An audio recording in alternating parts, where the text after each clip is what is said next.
With the end of the Fox era came the return of SmackDown to USA Network. That is the new home of the show. Tonight was the season premiere. Still with the audio muting, which is something USA has done. USA has done that on Monday nights. That's nothing new. That was expected. But no blackouts. We don't have to worry about blackouts anymore on this show. Unless, of course, you're drinking, which is certainly possible during some of these shows. Then you might have a blackout. But that we don't have to contend with anymore here on this show. And very interesting that we had an overrun. We had about a 5-minute overrun on SmackDown tonight, which is something we could never get on Fox because Fox, of course, has the local newscasts. So it simply wasn't possible for SmackDown to get an overrun. We got one tonight. I don't know if that means we're going to get one every week like they do on NXT, but for tonight anyway, there was a bit of an overrun. But the big match that was advertised for SmackDown tonight was a steel cage match for the WWE Championship. Not saving it for bad blood, thank God. We had Cody Rhodes one-on-one with Solo Sikoa, and they opened the show with it. This was almost like Saturday night's main event back in the day, or even the early days of Monday Night Raw, where they used to open with the main event instead of closing the show. They opened the show with it, and it became clear very quickly why they did what they did. They were shooting an angle at the end of the show to set up a very big match for Bad Blood next month in Atlanta. We had, to the surprise of really nobody, I mean, anybody paying attention should have expected that Roman Reigns would be on the show tonight. Roman Reigns originally was advertised for this show, and then his name got pulled from the advertising. And I said at the time, that reads to me like they want to save him for a return that night as a surprise. And that's exactly what ended up happening. Roman popped up after the match was over, coming in once again to the aid of Cody Rhodes. That's the second time this year that Cody had Roman come to his aid. But again, it led into a major angle that sets us up now for a tag team match. And I'm going to tell you how we got there, but a tag team match now official for Bad Blood. It will be Cody Rhodes and Roman Reigns joining forces, reluctantly, but joining forces on the same side. Truly a can they coexist situation, if there ever was one. They are going to be tag team partners taking on Solo Sikoa and Jacob Fatu. And what excites me the most about that match, it's not Cody Rhodes being back in the ring with Solo Sikoa.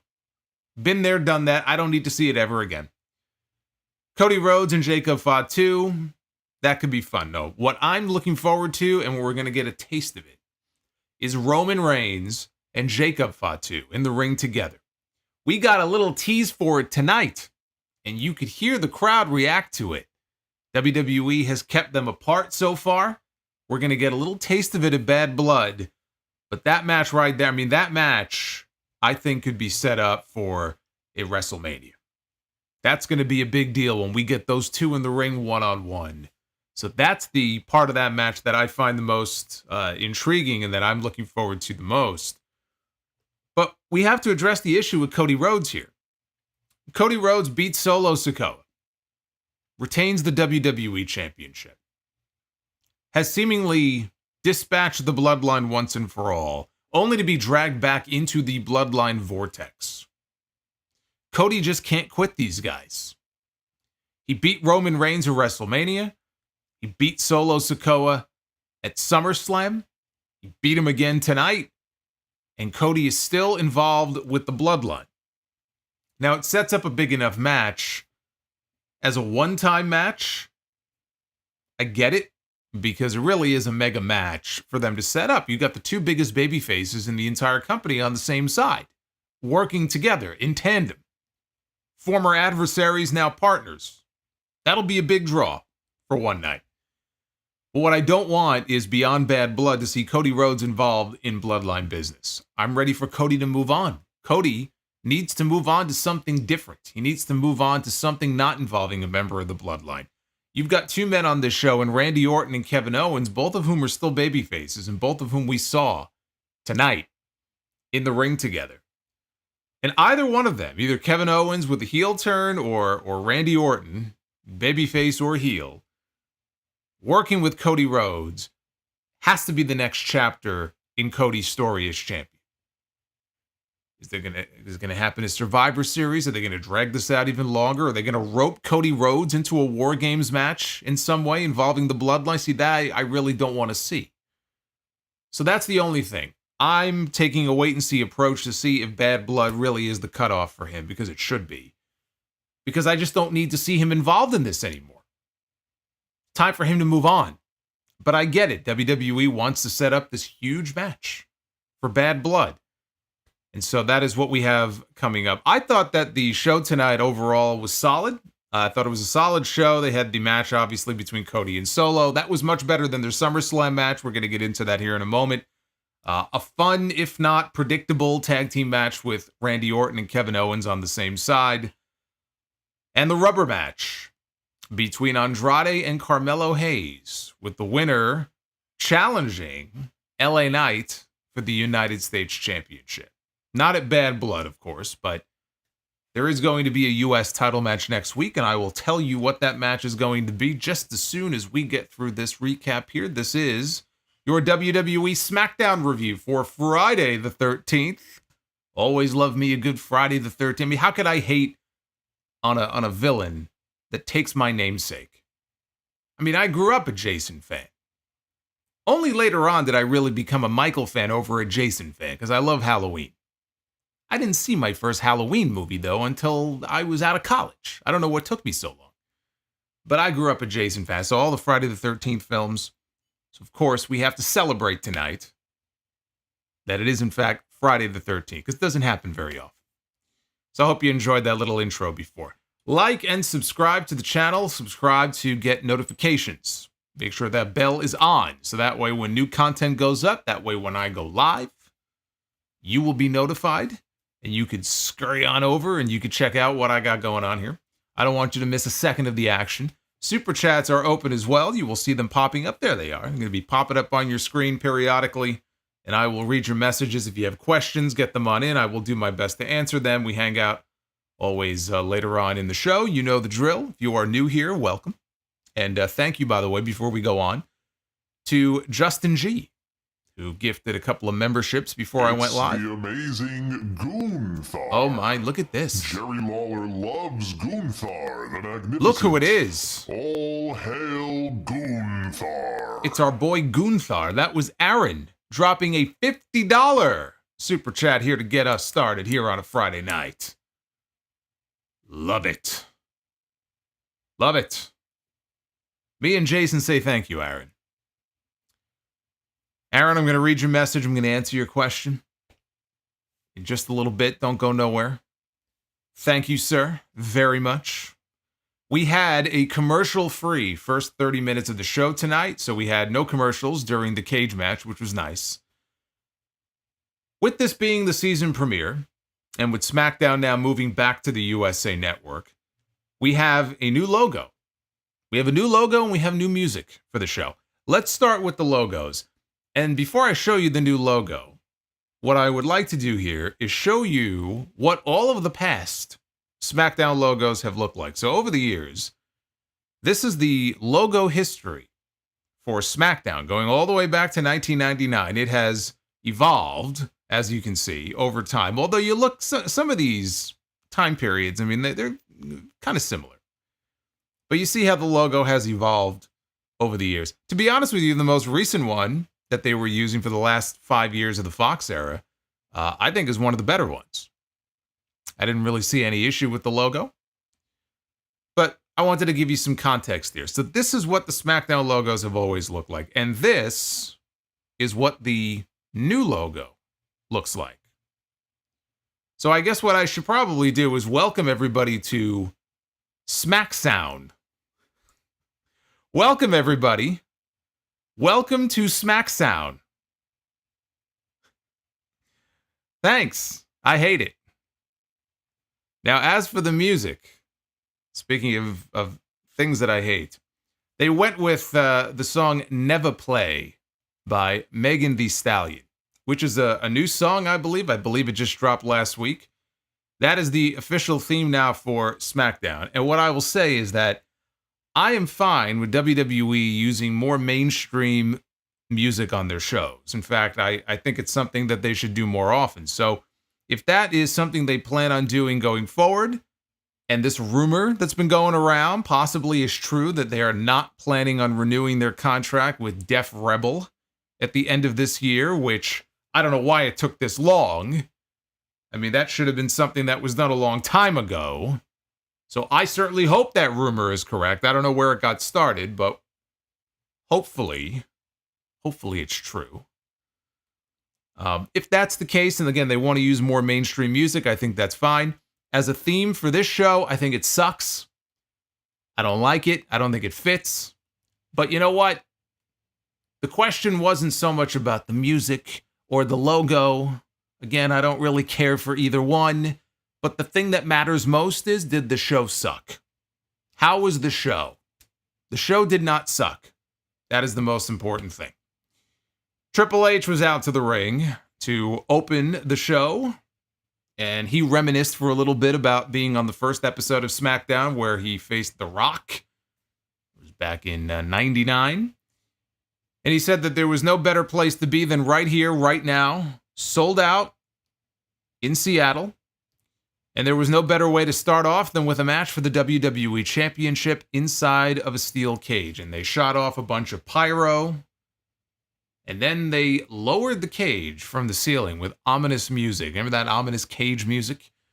So they lowered the cage. This is how we got started. It was the steel cage match for the WWE Championship with Cody Rhodes defending against Solo Sikoa. Which, again, I'm very happy they did the show tonight and they didn't wait and save it and build it for another PLE and do it at Bad Blood, because that would have sucked. But as a television main event, I mean, I know they opened with it, but as a television main event to promote on the first SmackDown on USA, it was very smart. You wanted to have an attraction on that show. They could have promoted Roman Reigns being on the show, or that Roman maybe would have his first match. They chose to go this route instead, as they did on that first SmackDown on Fox. At least here, we got more than 8 seconds. See, they promoted a WWE Championship match back then, but it was 8 seconds long. This one went quite a bit longer than that, so that's good. Early in the match, Solo got Cody upside down in a tree of woe.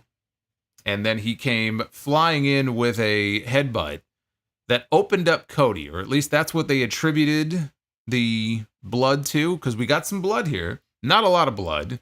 We had some blood on Cody's forehead. It washed away very quickly, so if it was hard way, again, the effect didn't last very long.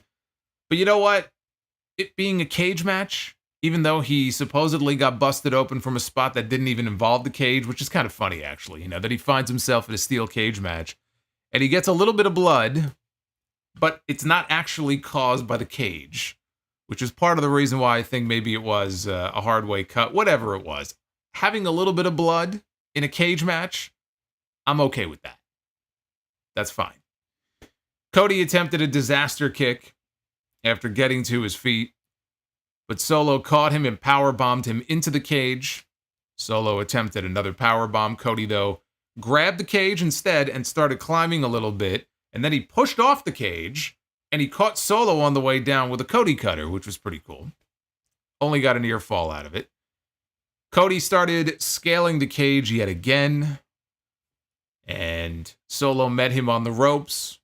And with Cody draped over the cage, he suplexed Cody back into the ring, and Cody, I mean, at first when he started going, it looked like he was just going to take a header into the mat, and he kind of, managed to twist himself into the right position, but it was an awkward landing, almost like a brain buster, the way he came down on the back of his neck. Solo pulled Cody to his feet, hit not one but 2 spinning solos, only got a 2 count out of it. Solo teased a Samoan spike. Cody blocked it, started a comeback. He had a disaster kick, followed that with a Cody cutter for a near fall of his own. Solo fired back with a hip attack in the corner, and then a Samoan drop. And he climbed to the top rope, told the referee to move out of the way because the referee was checking on Cody. He had a big Samoan splash off the top rope, only got a 2 count. Cody at that point tried to crawl out the door, got pulled back in, but then he surprised Solo with a crossroads. Covered him. Solo kicked out at 2. Cody then climbed. And I'm watching him because, we've seen this before from Cody. We saw this. There was a Madison Square Garden house show many, many years ago during his first run where he climbed to the very top of the cage and he did a moonsault.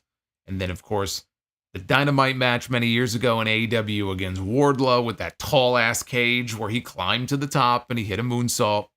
I thought for sure we were going to get a Cody salt as he climbed to the top, but instead he repositioned himself and he came diving off with a flying crossbody. We did not get the cockeyed moonsault.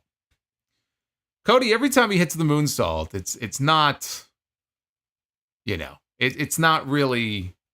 We see a lot of smooth-looking moonsault. Chad Gable, for example. Tiffany Stratton. Right? They've got great-looking moonsaults. Cody, I would not say, has a great-looking moonsault. But he tries. But we got a flying crossbody instead. And he immediately covered Solo Sikoa. Solo, though, barely got a shoulder up. I'm not even sure he actually got the shoulder up fully off the mat, but I guess it counts.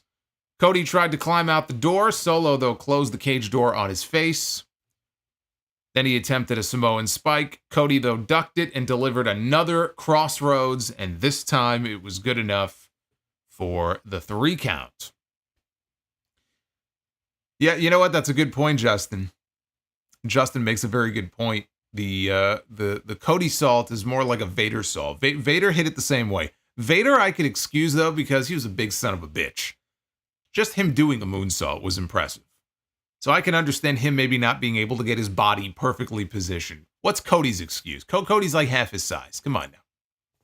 If you're going to do a moonsault, you got to straighten out. You got to do it the right way. But Cody Rhodes retains the WWE Championship. At least it only took 2 crossroads this time instead of the usual 3. When it takes you 3 tries with your finish to put your opponents away, you might need a new finish. This time it only took 2.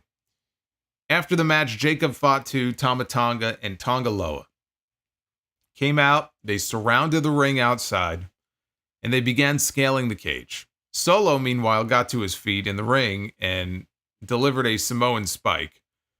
So the rest of the Bloodline members eventually climbed over, even though there was a door right there.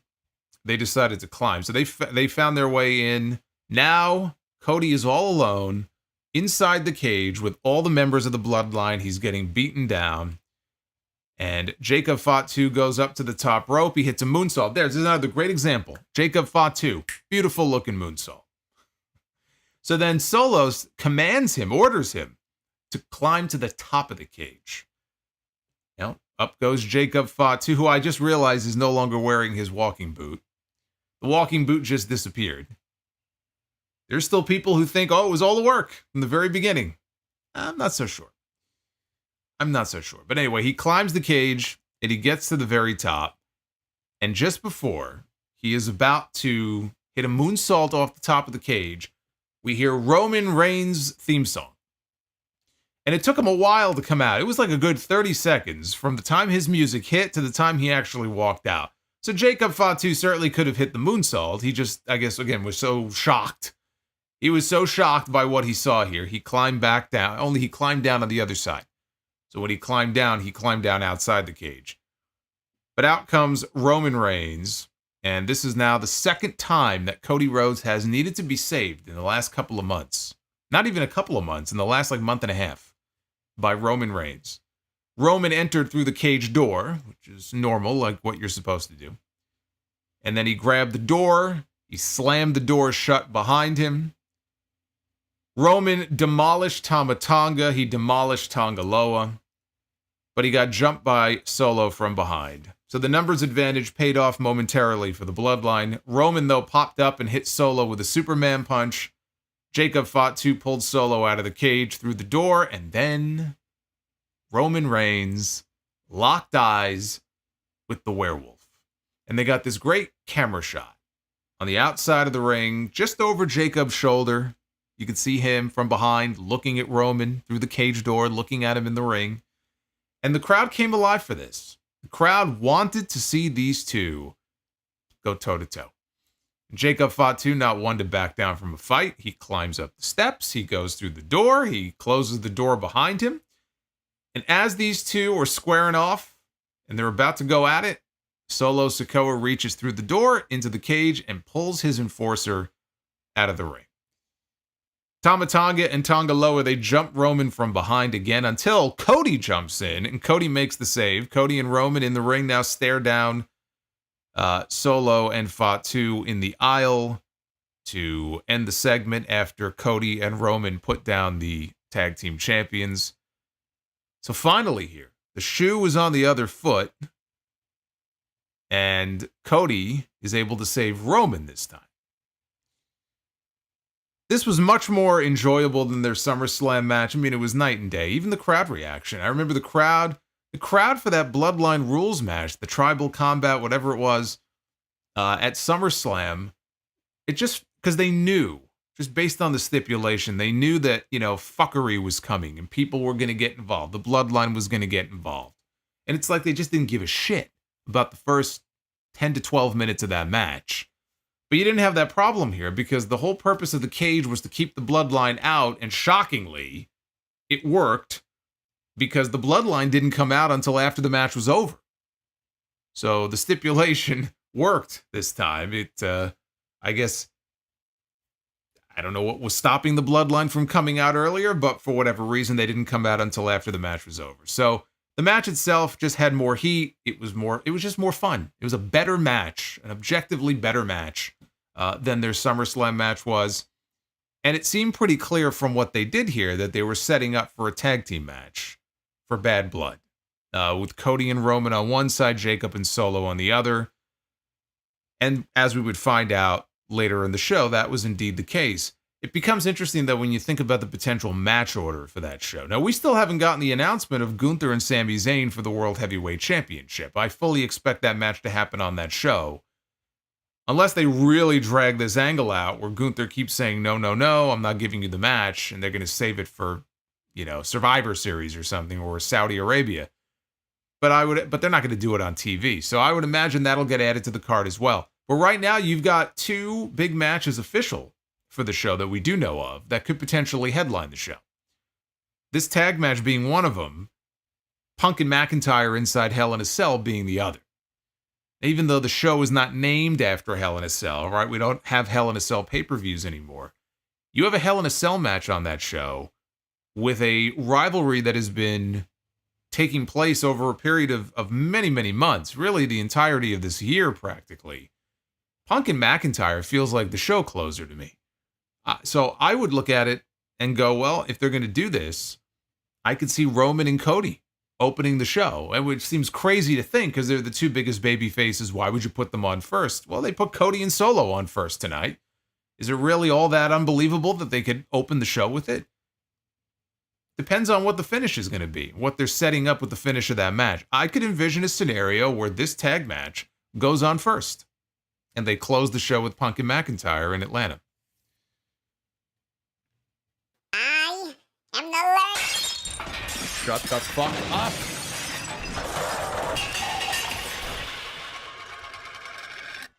Fuck that tree. Base Beerus. Not a fan of the... Oh, boy. I'm the Lord. And Jeremy joining him.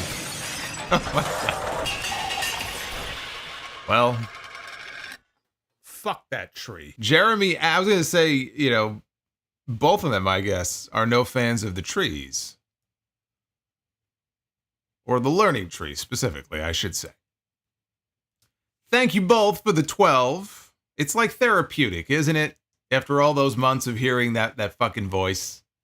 Now that we're able to chop the tree down. I love it. Kathy Kelly was in the back after a commercial break with General Manager Nick Aldis, who said all the major parties involved, Roman Reigns, Cody Rhodes, Jacob Fatu, Solo Sikoa, all the members of the Bloodline, they've been sequestered in their respective locker rooms. He also said that Solo Sikoa told him that he has a challenge, along with Jacob Fatu, for a match, and he says it's an offer that he can't refuse. And Aldis said that this night is far from over. Thanks, Nick. I was looking at the clock. It was 8:44 p.m. I would fucking hope that the night is not over yet. Thanks for the update. We had Michin. against Piper Niven. I don't know what I'm doing. Coming off of Piper's interference in Michin's loss last week to Chelsea Green. Piper got her nose busted open in the opening 60 seconds of the match, so we had more blood. Drink! More blood on this show. Before you know it, we're going to have hypodermic needles coming out here on USA Network. We can't have that. Michin pulled a kendo stick out from under the ring and attacked Chelsea with it on the floor, but then got wiped out by a diving cannonball off the apron by Piper Niven. Back inside, Michin cut Piper off in the ropes and then dropped her backwards with a back suplex. Then she hit her with her Eat Defeat and pinned her to win in maybe 2 minutes. After the match, Chelsea attacked Michin and delivered an unpretty her onto a trash can to leave her laying and to get their heat back. This was a waste of time. That's what this was. Before the next match, they showed some celebrities in the crowd, wrestling celebrities. We had Rob Van Dam and his girlfriend, Katie Forbes. They were in the front row. RVD got a nice See, I didn't know if I wanted to say reception or response. I said response. I kind of merged the two. You can't do that, though. It's not really a word. But he got a great response. There we go. Great response from the crowd. Boy, you know, when I said drink a minute ago, I guess I kind of took that literally. Vicky Guerrero, they showed her in the crowd. I rolled my eyes when they showed her. And the World Heavyweight Champion, Gunther, was there, along with Ludwig Kaiser, who Michael Cole referred to as Gunther's Imperium sidekick. And I'm not going to lie, I found this funny. And the reason I found this funny is because I misheard this as side chick. I shit you not. So... Hey, that's way funnier to me. I'm not sure which is worse. If you call Ludwig Kaiser someone's sidekick or if you call him someone's side chick, I'm not sure. But apparently in my warped mind, Ludwig Kaiser is Gunther's side chick. I wonder if Ginny knows. We had Kevin Owens and a mystery partner taking on Austin Theory and Grayson Waller. They introduced Kevin Owens' partner after everybody was in the ring. And Owens was in the ring, and now they're really like teasing this. And now, you know, his tag team partner. And out walks a creator wrestler looking dude with a rug on his chest. As Michael Cole wondered why we don't see wrestlers anymore with chest hair like that. Because static electricity is a bitch, is what I'm guessing. So Theory and Waller see this and they start laughing and pointing. And Owens explains that Ricky, which is the guy's name, asked him his name. He said, "My name is Ricky." So he said Ricky wasn't his first choice, but his actual partner had travel issues and could not make it tonight. So they were going to make the best of it. And Ricky got loud chants here from the crowd in Seattle. He was already over. The dude is already over. But a production assistant quickly summoned Kevin Owens over to the ropes and told him he's here. His partner is here. So Owens then told Reggie that he was sorry, and then he gave him a stunner. And let this be an example of what a terrible booker Triple H is.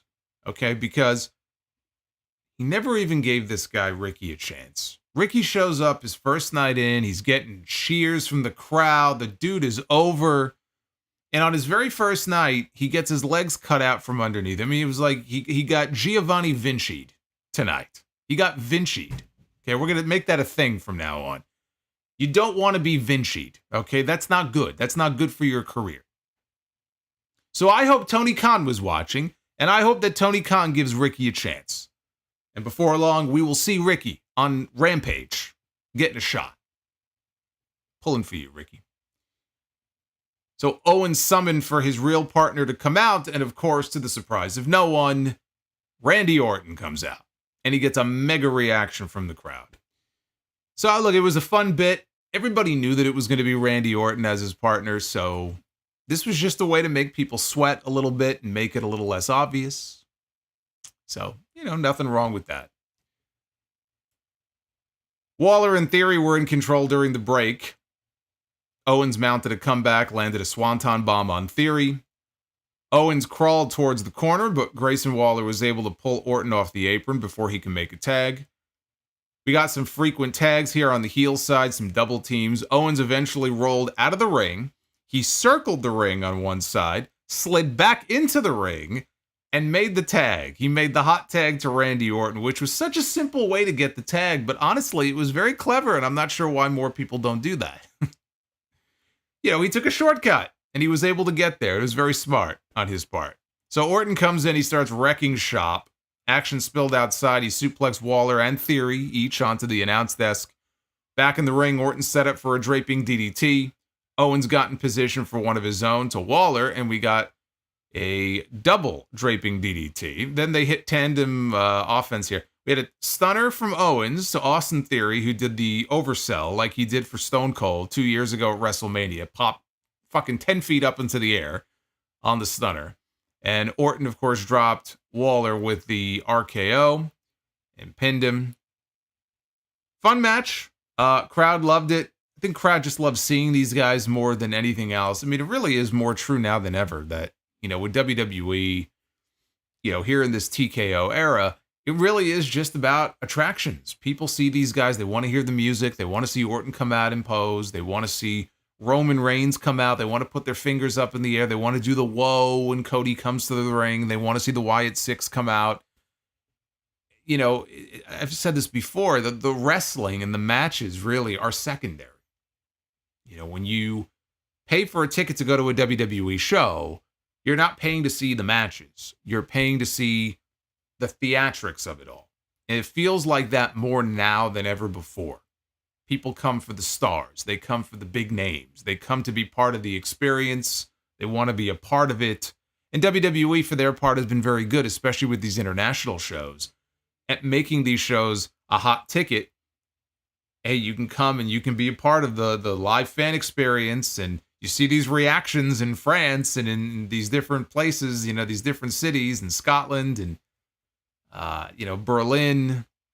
And you can sing along and you can be a part of something special. That's really what it is. I mean, it really is. The matches themselves, there's nothing wrong with the matches. Like this match here, it was a fun match, but there was nothing special about it. It was a match. But the people went nuts when Orton came out, and they loved seeing Orton and Owens just kicking ass together at the same time. That's really what the WWE product is now. It's about attractions, turning their stars into attractions, whether it's Cody, whether it's Roman, whether it's CM Punk, whoever it may be. That's really what it feels like. But I'll tell you what I feel like. I feel like not watching Grayson Waller and Austin Theory in any sort of interaction whatsoever with Kevin Owens ever again. It feels like Owens has been feuding with these two off and on for 6 months now. It's time that we move beyond this. Like I talk about Cody still working with the Bloodline stuff. I feel the same way with like Orton and Owens, where it feels like they're just directionless right now. And you can see the future direction for Orton is likely going to be Cody Rhodes, but like how long before we get there? Are they going to make us wait until the Royal Rumble and WrestleMania season comes around? What are they going to do in the meantime? These guys have nothing. They keep wrestling with and feuding with the same fucking people over and over and over again. And it's like, when are we going to move on from this? Hopefully this is the end of this. I don't need to see these guys working together ever again. Backstage, Nick Aldis was interviewed about the challenge that was made by Solo Sikoa, and he revealed that Solo challenged Cody Rhodes and Roman Reigns to a tag team match at Bad Blood. And they already signed the contract, sight unseen. He said they didn't even bother reading the contract before they signed it, which I thought was going to lead to something. I thought the fact that they mentioned that in the first place was going to lead to us finding out that there was something in there that they didn't like. Now, granted, they put the challenge out there, so I'm not sure what would have been inserted into the but you never know. These WWE contracts, right? You never know. It was weird hearing that, though, because Aldis said, like, this was their challenge. Like, they just came up with it. And then he talks about how they didn't even bother reading it. Like, that was a little weird to me to begin with. But again, I just thought that it was said like that because it was going to lead to something, and then it didn't. As we found out at the end of the show, there was no big reveal for something that was in the contract that Solo Sikoa was not aware of. Cody popped into the room and told Aldis he's done. I thought he was quitting. He goes, I'm done. I'm done with the Bloodline, he says. The Bloodline is Roman Reigns' problem. I have no intention of signing that contract. And he walked out and the people in the arena booed. So Cody chooses an interesting time here to finally rid himself of the Bloodline. After all these months, now he says, I'm done with the Bloodline. I'm finished. I want nothing to do with this. And the way they leave this segment here is that Cody is going to have to be convinced. That was the hook for the segment that would come later in the show. They showed more special guests in the crowd. This time it was King Booker and Queen Sharmell. Sheamus was in the crowd as well. And Michael Hayes. I could just picture Michael Hayes just got up from Gorilla, because he's always in the Gorilla position. Got up from Gorilla. They escorted him to his fake seat so that he can get the on camera. And as soon as they cut away, he went right back to Gorilla. I guarantee it. Because if you think he and all these people were sitting out there for the duration of the show, you've never been to a WWE event before. It's been a while even since I've been to one of these shows where they've trotted people out like special guests in the front row. But the last one I went to that I can remember where they did that, I think it was Stephanie maybe.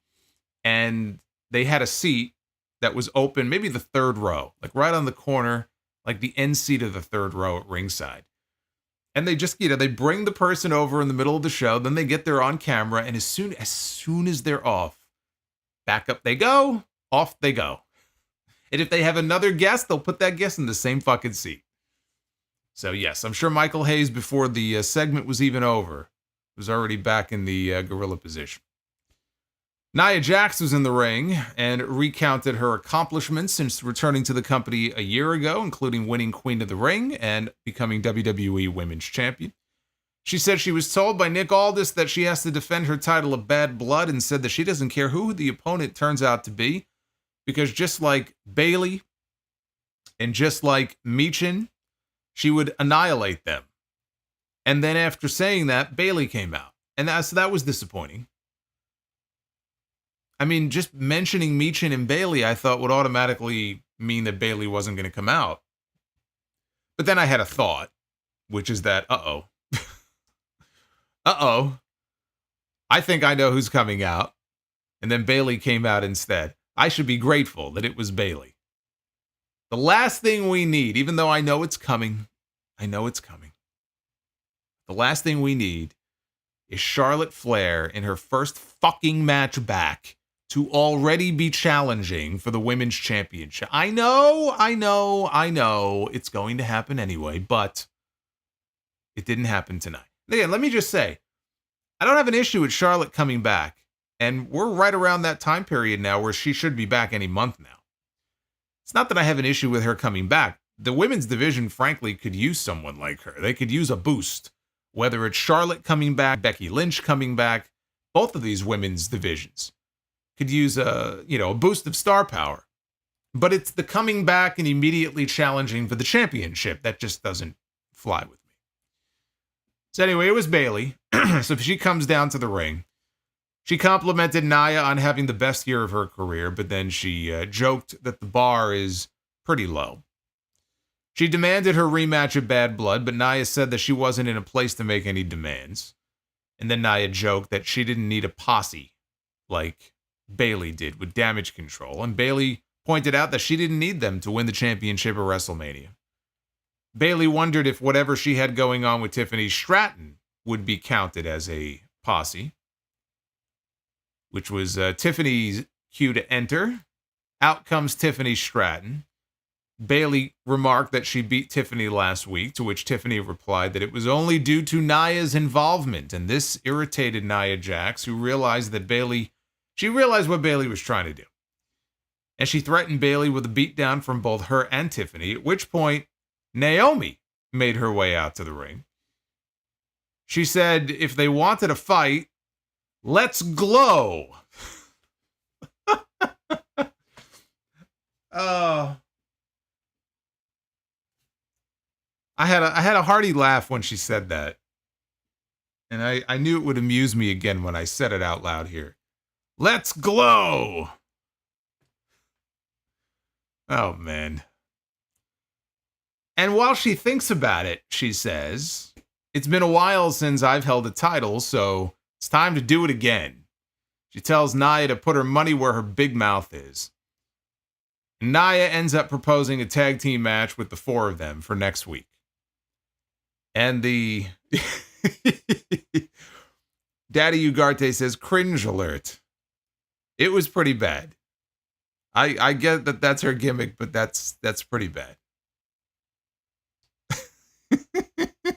Let's glow. It does sound like a Vince line, doesn't it? It's not quite suffer and succotash, but that does sound like a Vince line. So anyway, the rules of this tag team match are as follows. We're going to have a tag team match on the show next week. Oh, that Judgment Day has interrupted. Ian Noel Camelot with the Judgment Day super chat. Ian, thank you. Always with the timing there with Ian. I'm going to get to your question in a little bit. But if they should beat Nia and Tiffany on the show next week, whichever one of them gets the winning pin, I guess it could be submission, but the winning pin, let's say, the winning pinfall in the match, that person will challenge Nia Jax for the women's championship. And they're cool with that. Bayley and Naomi are totally cool with that. Nia goes to leave after they accept the match.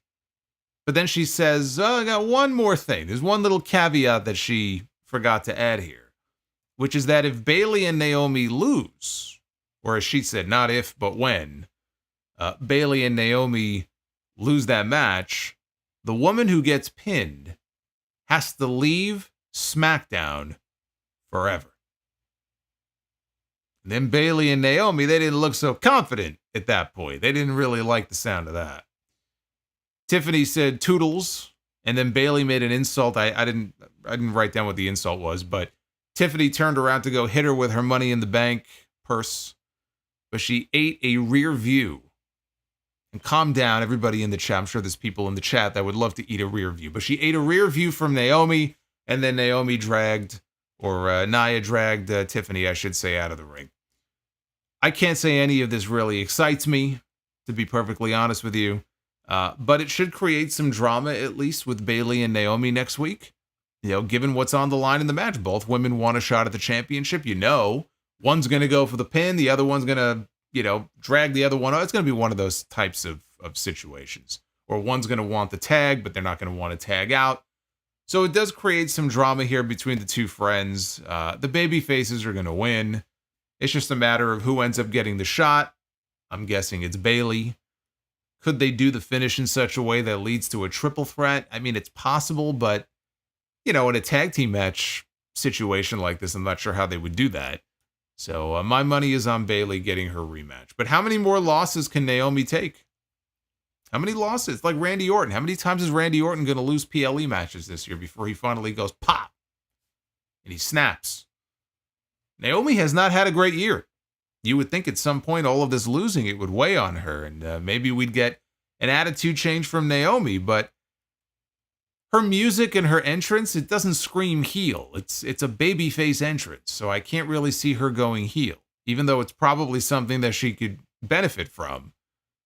But I will tell you this, though.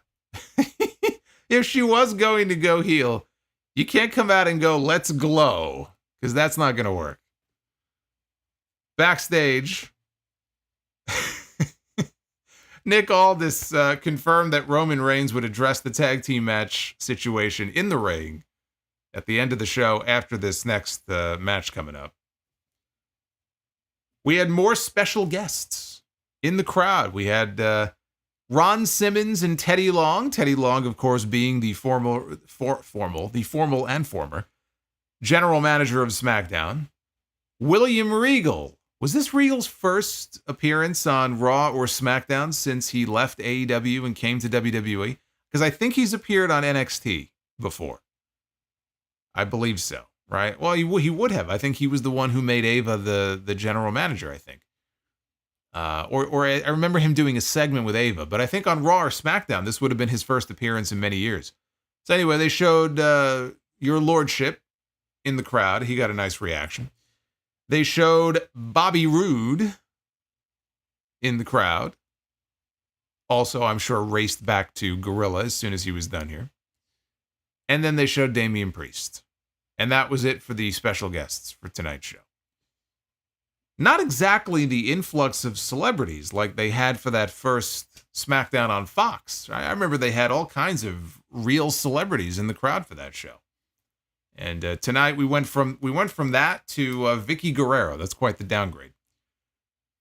So that led into match number 5, the rubber match between Andrade and Carmelo Hayes, who attacked Andrade before he even got his ring jacket off. There was a spot early on out on the floor where Andrade, he was standing on top of the barricade by the timekeeper's area. He was setting up for a moonsault. Hayes joined him right next to him on top of the barricade, hit a Spanish fly. That looked like a rough landing. Andrade in the ring went for the double knees, missed. Hayes hit a first 48. Andrade came back with a spinning back elbow for a good near fall. Andrade went to the top, did the missed moonsault into the second moonsault. On the second moonsault, though, Hayes got his knees up. Hayes went to the top. He missed nothing but net. Andrade then hit a destroyer. You know, we see this on WWE television.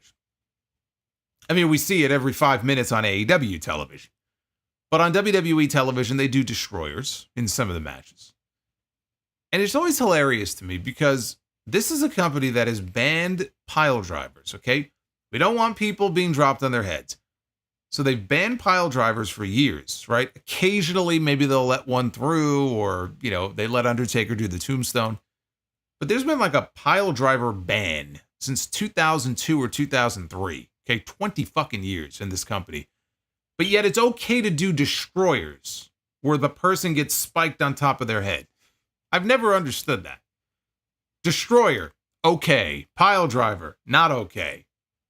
Doesn't really make a lot of sense to me. You're either all in on protecting the head or you're all out and you let these guys do what they do for a living. These guys are professionals. They should know how to deliver a pile driver. You don't want to do them all the time, but I just never understood that. It's just silly to me. You either allow it or you don't. So Andrade fired up the crowd. He landed the double knees in the corner, but Hayes reached for the bottom rope on a pin attempt just before the 3 count.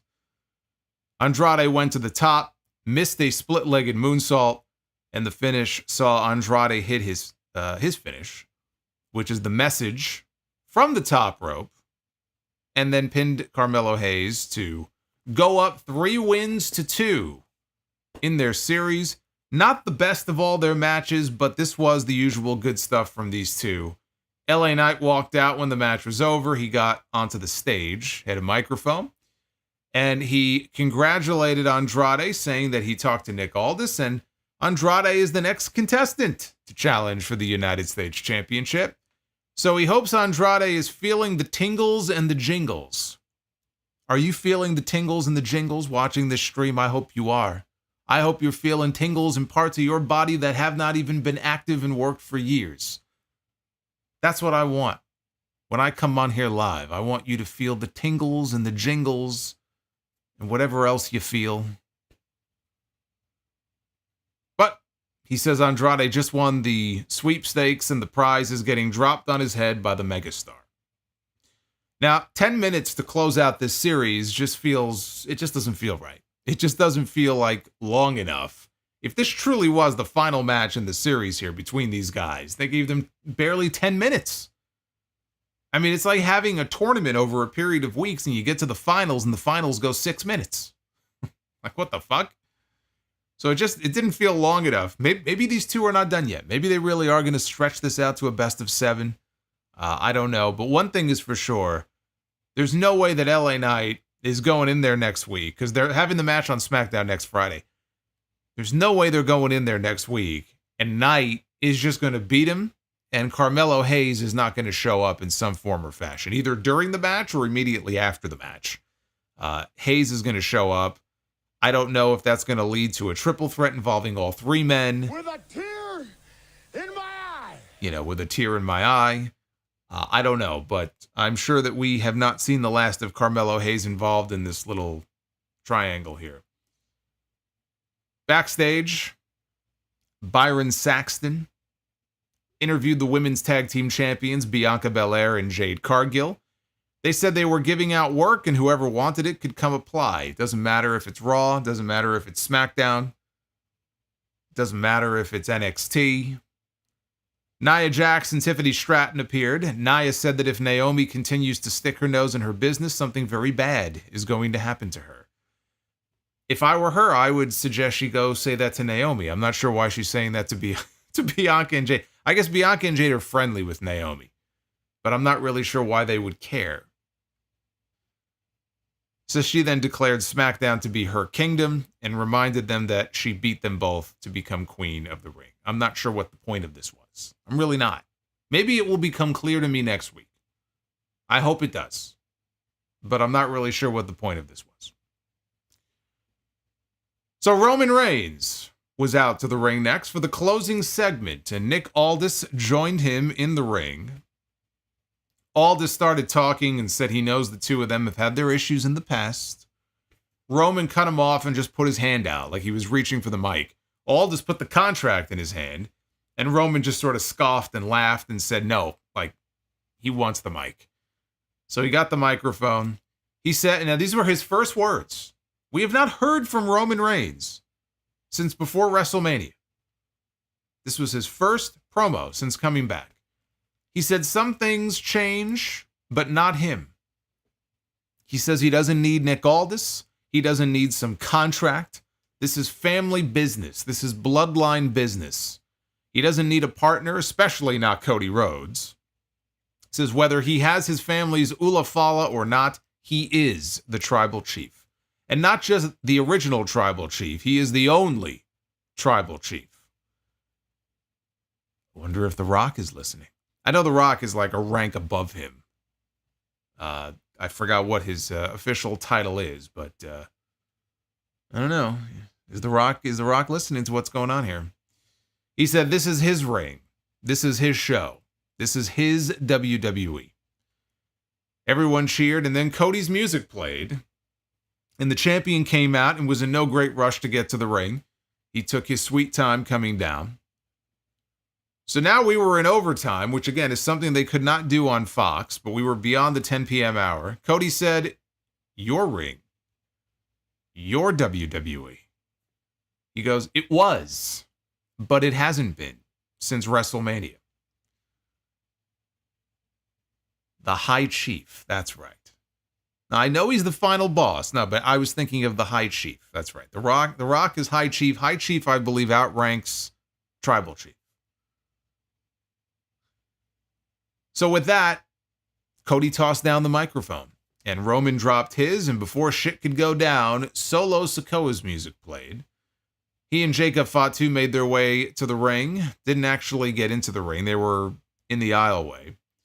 Tama Tonga and Tonga Loa attacked Reigns and Cody from behind, but they fought back.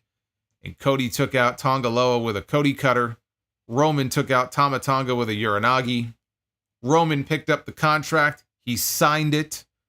And we could hear Solo Sikoa on the outside of the ring saying Cody isn't going to sign it. He beat you. He beat you at WrestleMania. Says he doesn't like you. Cody's in the ring with Roman. He puts his hand out. And Roman begrudgingly hands him the contract. And Cody signs the contract. We also got something very strange here. I'm not sure how many of you picked up on this, but right before the copyright box, we had an executive producer credit on screen for Paul Levesque and Lee Fitting. When was the last time we saw credits on WWE television? I don't know if this is going to be a regular thing or not. WCW used to have credits at the end of their pay-per-views. Yeah, so does Saturday Night's Main Event back in the day, come to think of it. I don't think WWE has done that since the days of Saturday Night's Main Event. But yeah, it was right there. Executive producer, Paul Levesque, Lee Fitting. So here's what I want to know. That was the end of the show. And here's what I want to know. What changed Cody's mind? Cody earlier in the show walked into Nick Aldis's office and said, I'm done. In no uncertain terms, I'm done with the bloodline.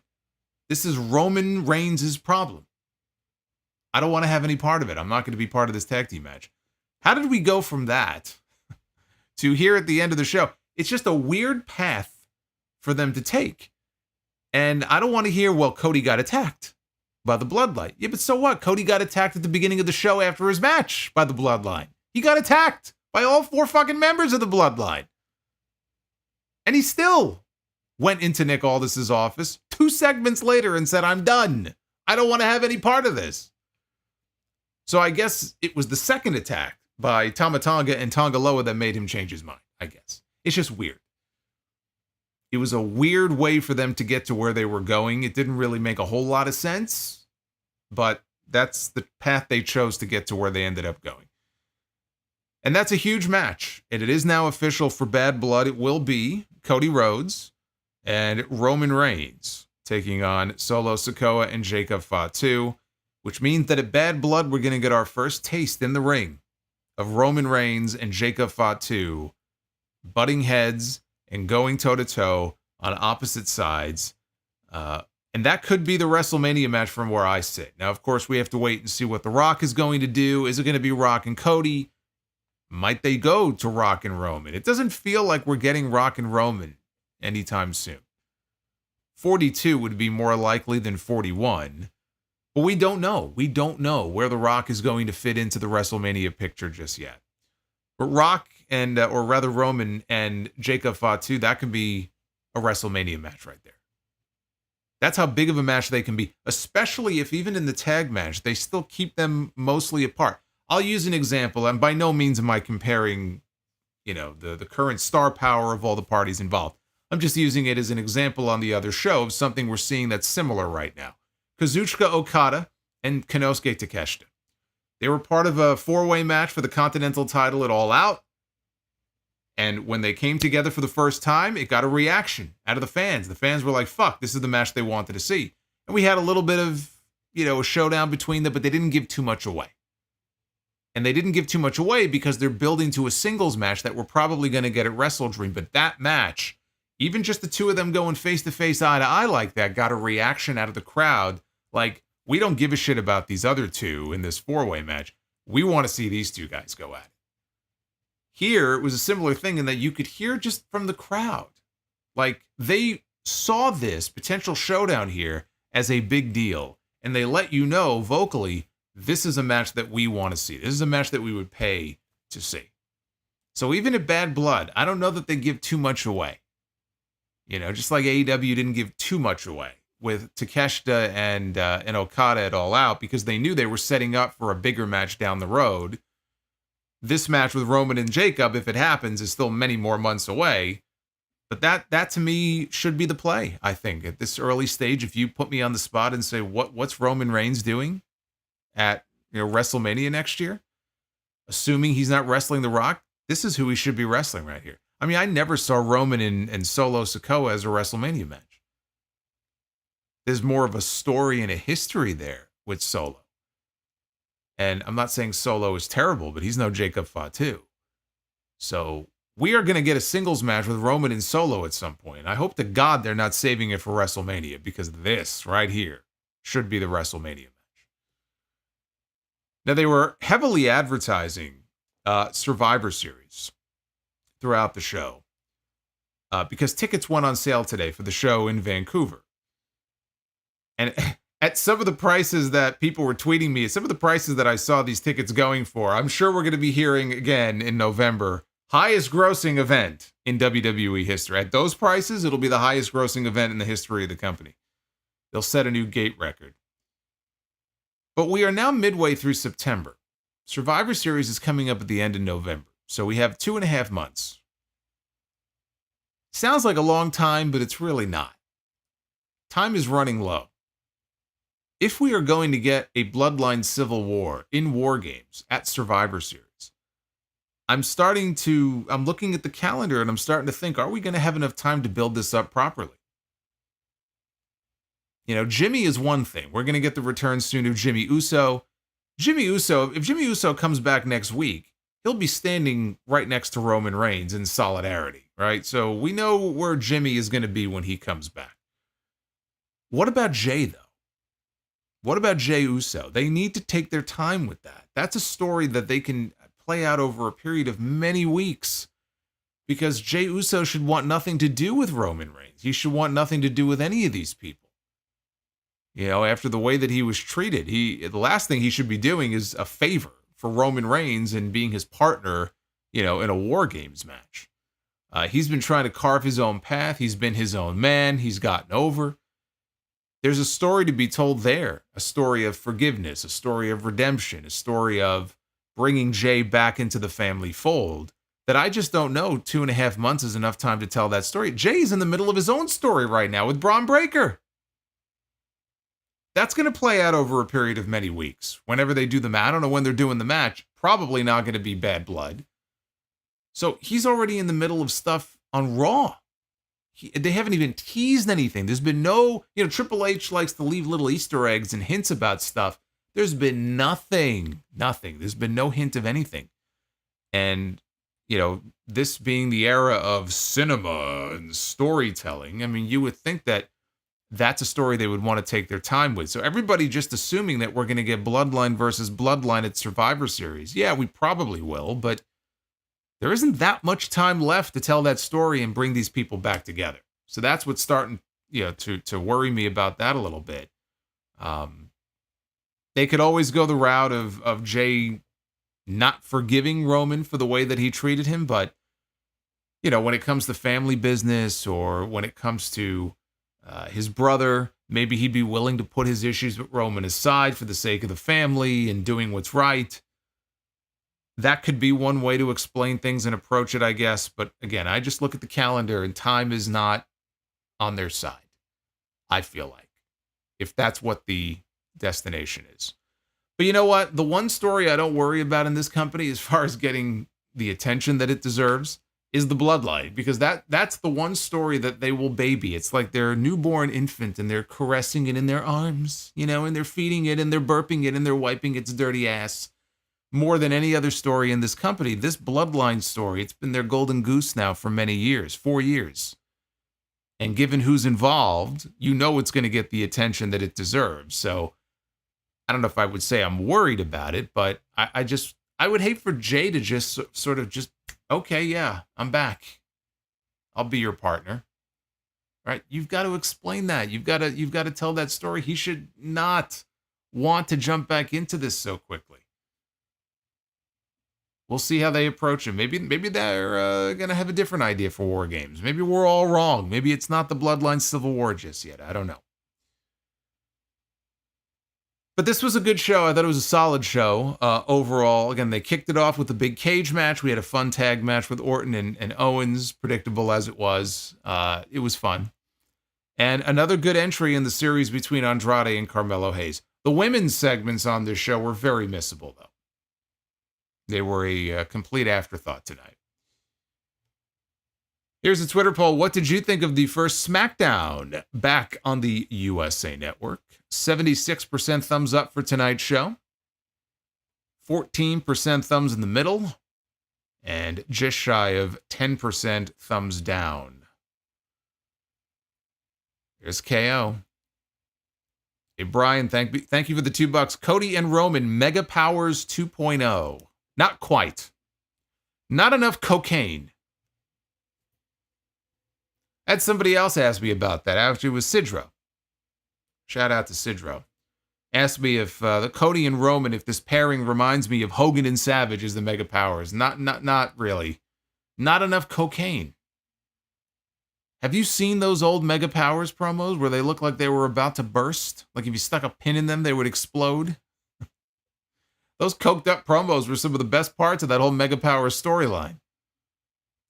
You take a Mega Powers promo in the back with Mean Gene from 1987 or 1988, and you put that side by side with a Cody Rhodes and Roman Reigns segment, I know they're the two biggest things right now in WWE, but you take those two segments and put them side by side, there ain't no comparison, okay? I'm sorry. There's just no comparison. So, it's similar in that it's the two biggest baby faces coming together, but that's where it ends. That's where the similarities end between them. Believe me, they are not one and the same.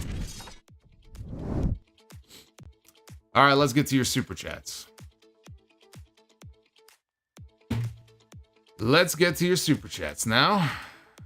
And I thank everybody who has sent one. Oh, actually, you know what? Hold on a second. Hold on. No. Come back to me. There was one thing I wanted to mention, totally non-wrestling related here before we get into the super chats. I read this earlier today. This is one of those Solomonster reads weird stories things. And I had to share this with all of you. And I will tell you now that this is nightmare fuel, but if I have to suffer, then so do you. I read a story earlier today. I'm going to read you from it here. Mississippi scientists have discovered a new species of wasp that lay eggs in living flies so the babies burst out of their bellies. This is according to a story in the journal Nature. And warning here, this is what the wasp looks like. Is that not freaky or what? Look at those eyes. This is the wasp in question. At the time, we didn't think it was real, said the study's lead author, Logan Moore, a biologist at Mississippi State University, told Live Science. The females of this interspecies infiltrator reproduce by driving their hypodermic-like ovipositor, which is the stinger in stinging wasps, drives it into a fruit fly's abdomen to deposit its eggs. The egg then hatches into a tiny wasp larva, which grows inside the fly for about 18 days before erupting out the side of its abdomen, leaving its host for dead.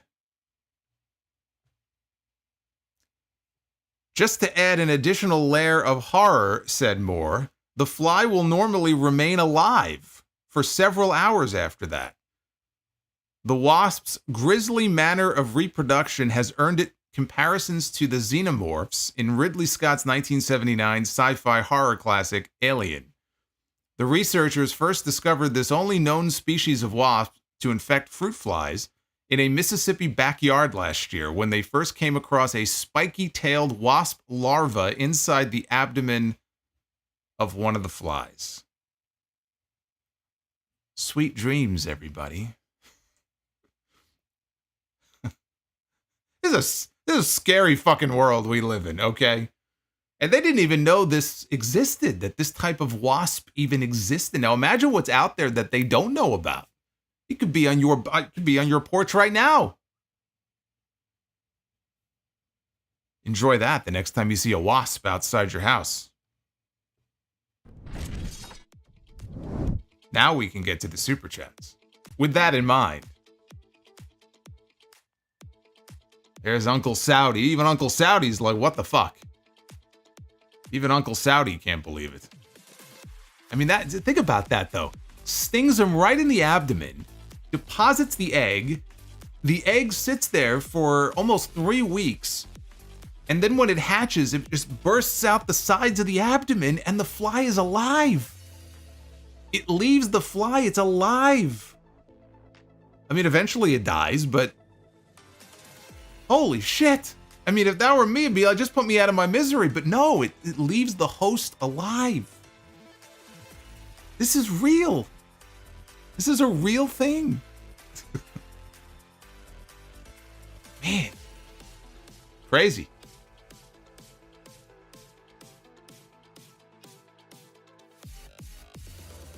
The Winston Slip. Happy Friday, Solo. Best movie based on a TV show. Was Alien based on a TV show? We were just talking about Alien. Best movie based on a TV show. I don't know. I have no idea. None are jumping out to me. Spit some names at me. Remind me of some of the big movies that were based off TV shows. I'll tell you which one I think is my favorite. Fire Panda, who is the #1 Ricky fan. Ricky's #1 fan, huh? Fire Panda says, whatever happened to Charlie Haas? Why didn't he have a successful run in WWE like Shelton? Also, have you ever worked with someone that nitpicks everything and questions everything that is not done their way? Fuck those people. 21 Jump Street, I did not see the movie. I watched the television show when I was younger. And Miami Vice as well. But I never saw these movies, though. I never saw the 21 Jump Street movie. I never saw the... was there a Miami Vice movie? Was there? I never saw it.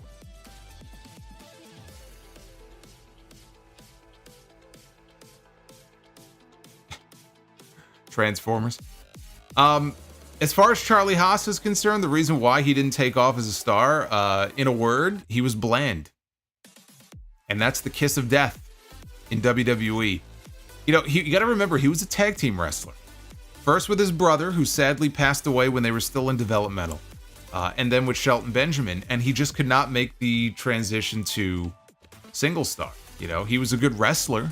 But the problem is he wasn't the freak athlete that Shelton Benjamin was. That's the reason why Shelton stuck around as long as he did. If Shelton wasn't a freak athlete the way that he is, he would have been gone when Charlie Haas was gone.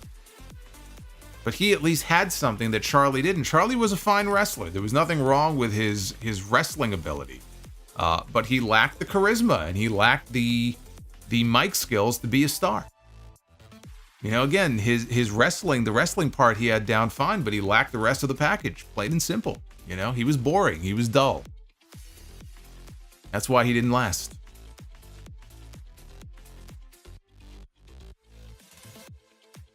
Smoking dried chicken without flavor. Happy Jason Voorhees Day. 97 Kane will always be the Jason Voorhees of pro wrestling. It's true. And the Undertaker will always be the Michael Myers. That's where he got the zombie sit-up from. Fire Panda, hashtag justice for Ricky.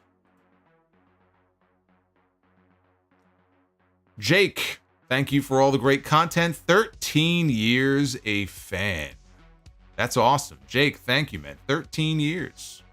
Here on Friday the 13th, it just seems very appropriate. Thank you, sir. Jamie Dorsch, who had a better first year? Undertaker or Kane? Better first year. Well, they both became champion. Well, actually, that's not true. No, actually, it is true. He technically debuted a few shows before Survivor Series, but I guess Undertaker, he officially debuted at Survivor Series in 90, and then he won the title at Survivor Series in 91. Kane also won the championship and held it for not that much less than Undertaker did. They both had very short first title runs. So, I mean, they both held world championships in their first year. Undertaker worked with Hogan. He worked with Warrior. He worked with... Who else did he work with in that first year? Well, those are the main names, I guess. Kane worked with a lot more bigger names from his era in that first year. He worked with Austin. He worked with, you know, Rock, and he worked with Mankind. I'm going to say Kane. Kane had the better first year. Yeah. His first WrestleMania match as Kane was against The Undertaker. Undertaker wrestled a washed-up fucking murderer in his first WrestleMania match, so I would say Kane had the better first year. Orioles peak with the $5. There's more than middle-aged white men who watch WWE. Nice of them to get Megan as their open. When's the last time a female voice opened a WWE show? I mean, I don't know. I don't know when I don't know if they ever have. I just think the song sucks as a theme song for SmackDown. I just don't think it fits. So, I mean, some people, I guess, are going to like the song. Some people don't. I think they could have picked a better song. Big Show's ladder. I don't hate Cody, but the fact that we are sitting here in September and people are still saying wait for the Orton turn for his title reign to get interesting is ridiculous. It's been 6 months. I've been waiting for it too, and I'm getting kind of tired of waiting for it myself. Unless they're saving it for WrestleMania, but boy, they have not done Cody any favors with this choice of opponents for him. At least since AJ. Jerome Eugenio. Why do the ring crew always leave behind their kendo sticks underneath the ring? That's a good question that's never really been answered. I don't know. LC Killer 17. What do you think about R-Truth? His commentary on Shannon Sharpe's IG live stream. Yeah, I saw a little bit of that. It was funny. R-Truth's commentary was. Not what happened to Shannon, because that's just, it's embarrassing. I feel bad for him, but R-Truth's little bit of commentary that I saw on his live stream I thought was funny. Black Wolf Inc. SmackDown may finally be out of the filler arc period, and now we can enter the next chapter of the Bloodline saga. Also, could Cody be turning heel? No. Cody is not turning heel, so you can get that out of your head. Ricky Cornflakes. What's going on, Ricky? I haven't had cornflakes in years. I'm a Corn Pops guy myself. Maybe you should change your name to Ricky Corn Pops. Thank you for the $9.99. 2 out of 10 show. Sorry, fellas, but Cody can't compete with Mr. Saturday Night Hologoat, King of Lucha. Yes, our good friend Hologoat from the other night. What happened to Shannon Sharpe? Shannon Sharpe was bumping uglies with someone and evidently did not realize that, I don't know, it was his phone or her phone. I think it was his phone. I don't even know who the woman was. We know it wasn't Michelle Beadle because she tweeted and said, wasn't me. But no, he was doing the deal with somebody and didn't realize that it was being streamed live. So we couldn't see it. We saw like the floor. We saw like a wood floor. But you could hear the moaning and you can hear the, it sounded so staged, but you could hear the moans and you could hear just the, oh, Solomonster. Yeah. She said Solomonster by accident and Shannon said, who's that? And that was the end of the IG stream. I'm not going to recreate it for you, although I just did, but it's pretty embarrassing. To his credit, though, he did like an emergency podcast that night. He was very open about it. He apologized. They were laughing about it. His co-host was, razzing him for it. Look, he took it in stride. Aaron with the $50 super chat. Who among us has not had that happen to us, right? I mean, come on. You imagine me, I'm getting ready to come on the stream and I wrap up a great show and I think I'm done, but I forgot to hit the stop button or whatever. And I, push the camera aside and all of a sudden everyone's in the chat going, Solomonster, you're still alive. And you hear these moans and these guttural noises in the background. Like, it could happen to anybody. Aaron says, love Roman and Cody teaming. It makes for a great story, but can we please get heel Randy against Cody when this Bloodline stuff is done? I hope so. I think that everybody seems to be waiting for that. So yes, I certainly hope so. Aaron, again, man, thank you. Thank you for the $50 coming in with the big super chat of the night. Justin G, at least the theme wasn't they know better. Oh, they know better. They know better. Yeah, they know better not to put that theme song on there because I'll probably kill somebody. I probably will. I don't want to kill anybody. Aaron with another 20. Look at this. Aaron dropped 20 more on top of the 50. Welcome to SmackDown. When do the Usos finally reunite with Roman and does Sammy join them? Obviously, if it's going to happen, it's going to have to happen in the next 2.5 months. I just feel like it's not enough time to really tell that story, but I guess we'll see. Maybe they'll prove me wrong. but there really is not a lot of time left.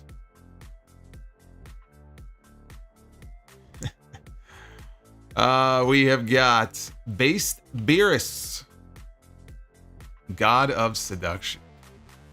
2016 to 2019. And the new logo are the only ones where the colors are inverted, where the smack is white and the down is blue. Just an observation. Bring back the fist and the exclamation point. The fist is not coming back.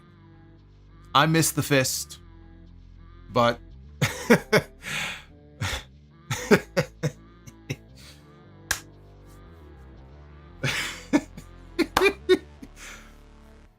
Base Beerus, you're not getting the fist.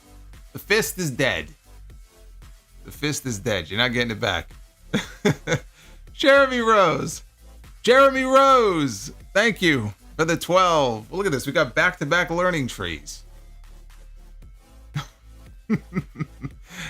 What do you think is next for Drew after Hell in a Cell and CM Punk? I can't imagine he can stay on Raw and just move on from Punk. Therefore, I'm assuming maybe a trade to SmackDown, especially since they need heels. They could definitely use heels on SmackDown, and maybe that's their way of not turning Orton and Owens right now, is to get a heel like McIntyre on the show. That probably would be the smart play, honestly. I think Punk's going to win, and I think McIntyre probably should go to SmackDown. It would give him some new faces to work with. He could be one of the top heels on the brand. I like it. I like the move. I don't know if they're going to do it. AJ Styles is doing nothing. Why not do a trade? Drew McIntyre for AJ Styles and maybe get AJ with this new Judgment Day. Get a little Bullet Club reunion action going on with him and Finn Balor in the same crew.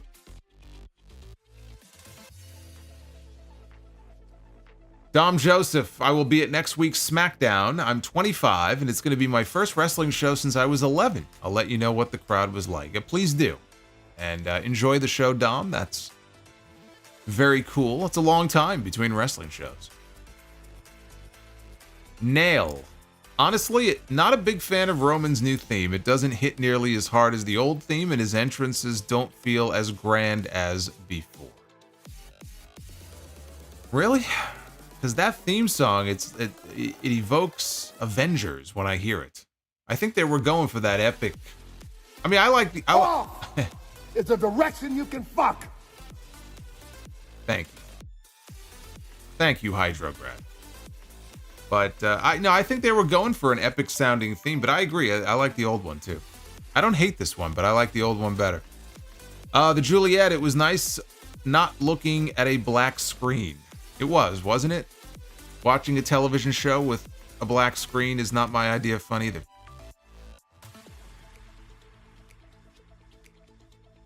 Ian Noel Camelot with the 32.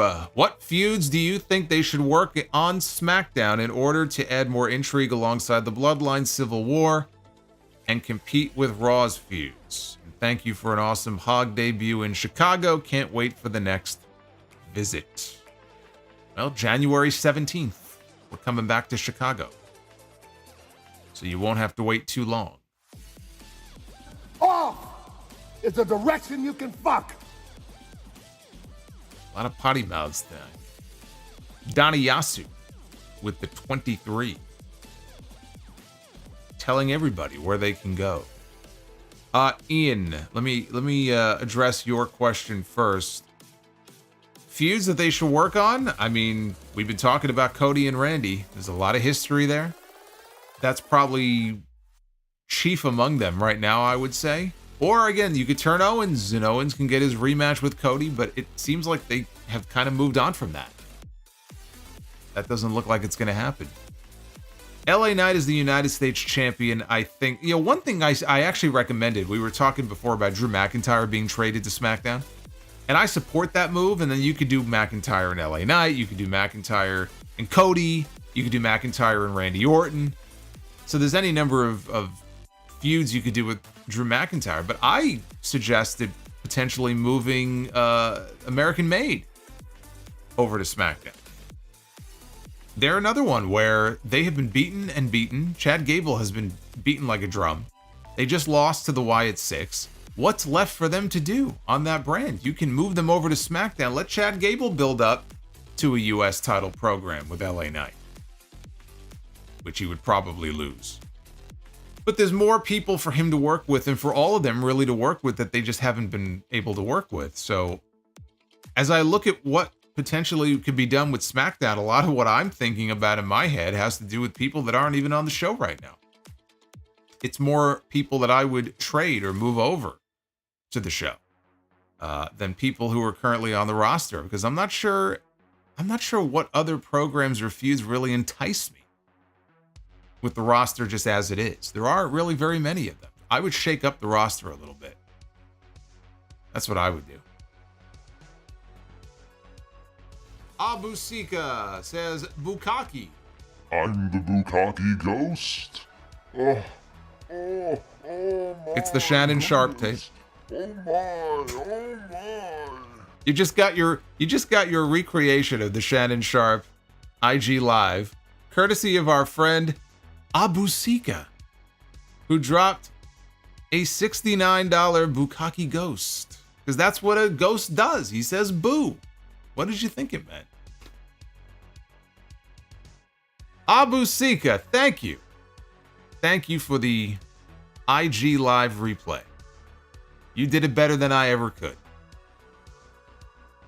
Your timing is perfect, I have to say. Base Beerus, God of Seduction. What has happened to this stream? Base Beerus says, let's fucking glow. GWO. That's right. John 10. What is Rock thinking of Roman teaming with Cody? Good point. That's why I made the comment earlier. I said, I wonder what Rock is thinking about all of this that's going on. But what is Rock going to think about Roman Reigns teaming with the man that Rock tried to kill? I don't know. I would imagine he's not going to be too happy about it. Uffman Entertainment with the 1992 Mets beat the Phillies 11-3 for Grimace. Let's glow Mets. Yeah, man, they were getting no hit the other night. Ninth inning, they blew it open, right? They scored like 5 or 6 runs. I'm telling you, man, there's something going on with this team. And they're ahead of the Braves. Fuck the Braves. Ian Noel Camelotes, Tingles and Jingles. What the heck? You misspelled jingles, by the way. Tingles and jingles, man. That's what it's all about. That's what Shannon Sharpe was feeling the other night. Base Beer says House of Glory. That's all. Uffman, executive producer, K Fave. I remember that. That's one of my favorite things on those old Saturday Night's Main Event shows, or even the old Slammy Awards. When they would have credits at the end, they always gave an executive producer credit to someone named Kayfabe. I didn't get it at the time because I was so young, so I can only appreciate it now. I couldn't appreciate it at the time, though. Base Beer says, my favorite Pokemon is Slowglow. You know, if you would have told me there's a real Pokemon named Slowglow, I would have believed you. I don't know from Pokemon. I know Pikachu and that's it. Pikachu is my favorite Pokemon because it's the only one that I know.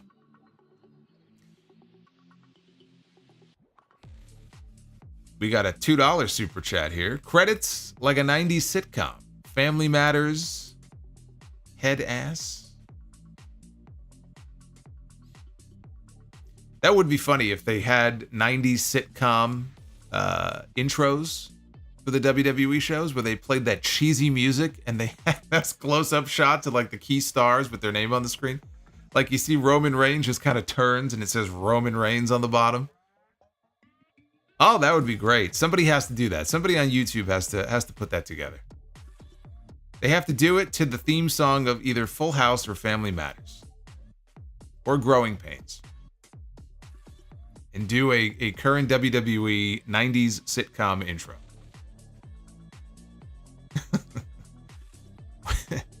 Winged.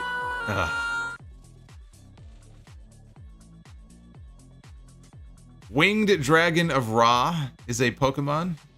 Is it? I thought that was something with Yu-Gi-Oh! That Luis loves to talk about. Filmed in front of a live studio audience. If only it was actually 30 minutes. KC1324 with the $10. I thought Jimmy was showing up tonight after Cody told Nick Aldis he declined the match. Do you think Jimmy returns at Bad Blood? And how does Jay get involved since he's involved with the Judgment Day? Already talked about it. I don't know what they're going to do, but they're running out of time. I pitched one idea for how they can get to it where he doesn't necessarily forgive Roman, but you know, Jimmy, they being Jimmy, comes to him, you know, and makes the pitch, you know, when we get closer to War Games, we need you. I just think it would feel rushed if they did that. I don't know. I don't know what they're going to do. As far as Jimmy, I've given up trying to figure out when Jimmy is going to be back. He could be back any week. Is it Bad Blood? I don't think so. Probably not. It'll probably be on TV. Brian Alex. Cody and Roman Mega Powers 2.0. Like I said, brother, not enough cocaine. 89 Tech. Has botches ruined the aura of the new Bloodline? Were there botches tonight that I was unaware of? I didn't notice any glaring botches from Tongaloa. So no, botches have not ruined the new Bloodline. Botches have made Tongaloa entertaining. The Judgment Day yet again with another appearance here. Getting a lot of television time here on my stream. That was from Ian Noel, another 32. Ian, man, Ian is the man tonight. Look at this. Ian and Aaron are in competition with one another for the kings of the Super Chats tonight. Uffman Entertainment, Beetlejuice. What are your thoughts? I did see it. I saw it at the theater yesterday. I saw Beetlejuice and I enjoyed it. I thought it was fun. I had fun with it. I understand why Jeffrey Jones could not be in the movie, obviously. I did not expect him to be in the movie, so I won't say how they approached it. I don't want to give any spoilers away, but I thought the premise worked, and I thought that it was a true to form follow-up to the original. It kept the spirit of the original. So I enjoyed it. And I'm sure there will be a Beetlejuice, given all the money that the sequel has made. I mean, it just seems tailor-made for it. Tyreek. Saxton wasn't wearing shoes tonight. Attention, Rumpelmane. How did you notice that? Wasn't he? How could you tell? I guess I wasn't paying close enough attention. I just would have assumed that you didn't see his lower half.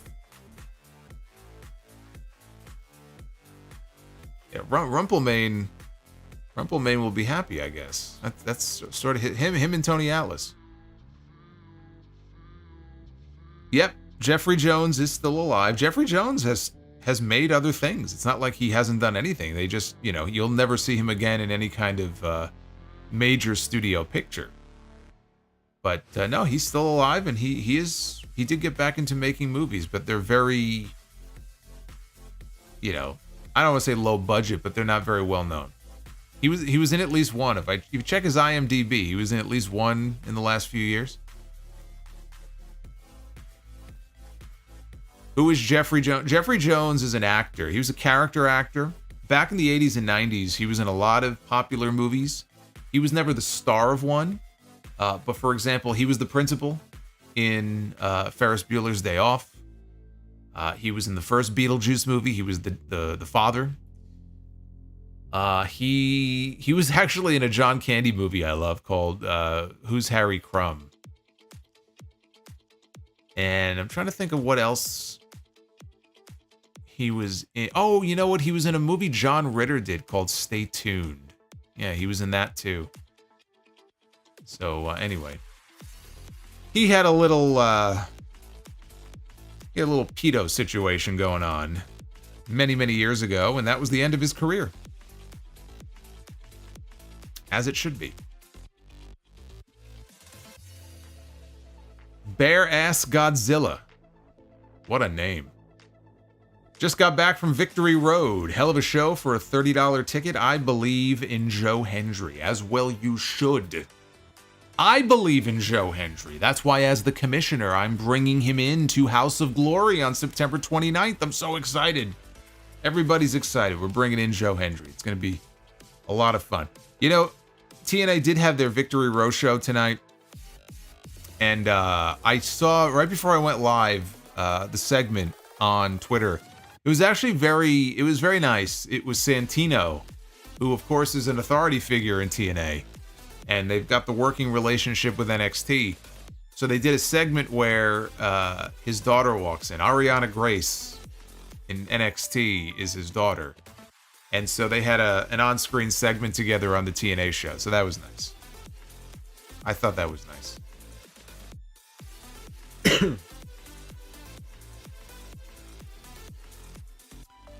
Nick Grosso with the $4.99.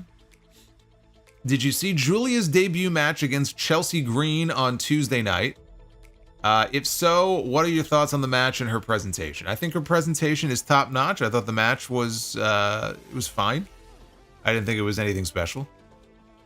You know, she's learning the NXT, you know, way of doing things as far as WWE television. She's learning. You're not going to get much out of these regular television matches, but I'm sure the match with Roxanne is going to kick ass. Roxanne Perez is very good. Julia is fantastic. And I'm sure their match is going to be great. But it was a match. It was a match to get a win under her belt. Her presentation, though, I think is tremendous so far. They've done a very good job with that aspect of it. DEH Sires, with those prices, Survivor Series has 16,000 tickets sold already. Well, I told you. Highest gate record. You wait. They're going to set the record again for that show. Matthew Miller says Julia's finisher is the snowplow. Yeah. She can do better. Manuel Macias, do you think Roman will be on SmackDown next week? He should be. He should be. I don't know if he's advertised, but now he's back. He's got a match coming up at the next PLE. He should be on SmackDown next week. The Real CS says Motor City Machine Guns have officially signed with WWE per PW Insider, and they are NXT bound. Yeah, I think we've known that for a few months. Now I guess it's official. I knew for sure they weren't going to AEW when they didn't pop up in that tag team gauntlet on Dynamite Wednesday night. Everyone's like, oh, maybe the Machine Guns swerved everybody and maybe they're going to be in the tag team gauntlet match. So this was inevitable. I'm looking forward to seeing them in WWE. You know, they've been around for a long time. They're not rookies anymore. And I'm glad that they're getting their shot in WWE, the one place they've never been. I mean, Alex Shelley had a couple of matches there with Kushida. Chris Sabin's never been, you know, in a WWE ring. And them going to NXT, I think, is fine. Anybody who wants to make a big deal about them going to NXT is just being very short-sighted. Most people go through the NXT system. Fucking Julia is in NXT. Does she need to be in developmental? No, but that's not why she's in NXT. She's in NXT in part to get used to the way things are done in WWE, production-wise and just in general. And also because they're about to launch on the CW network, which is a big deal to them. So they want to load that show up with as many names as they can. Motor City Machine Guns going to NXT as they're about to debut on broadcast television. That's not a bad thing. Maybe they wanted to go to NXT. You know, maybe they want to work with the younger guys and the younger teams, right? You don't know. I have no issue with them going to NXT. I think it's great. They could definitely use them in the tag team division on the main roster. I think they'll get there in time. Right now, their priority is trying to make that CW debut a success. Yeah, Lucha Bros too. If Lucha Bros end up in WWE, there's a very good chance they end up in NXT as well.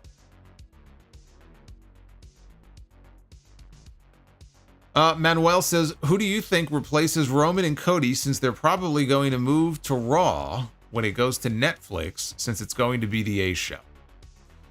No, I wouldn't assume that at all. I as far as like just going right away, I wouldn't assume that. But if they go, then, you know, Punk probably moves to SmackDown. They're not going to put everybody on Raw. So CM Punk would likely end up being the big baby face on SmackDown if that happened.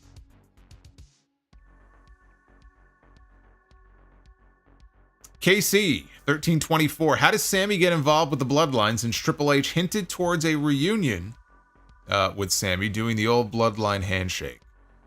Yeah, I mean, that was a little that doesn't mean for sure he's going to be part of a Bloodline War Games match, though. But how does Sammy get involved? If Jay gets involved, Jay's going to be the one to bring Sammy along, which would be funny because if you remember the early days of the Bloodline angle with Sammy, Jay's the one who absolutely hated his guts and wanted him out.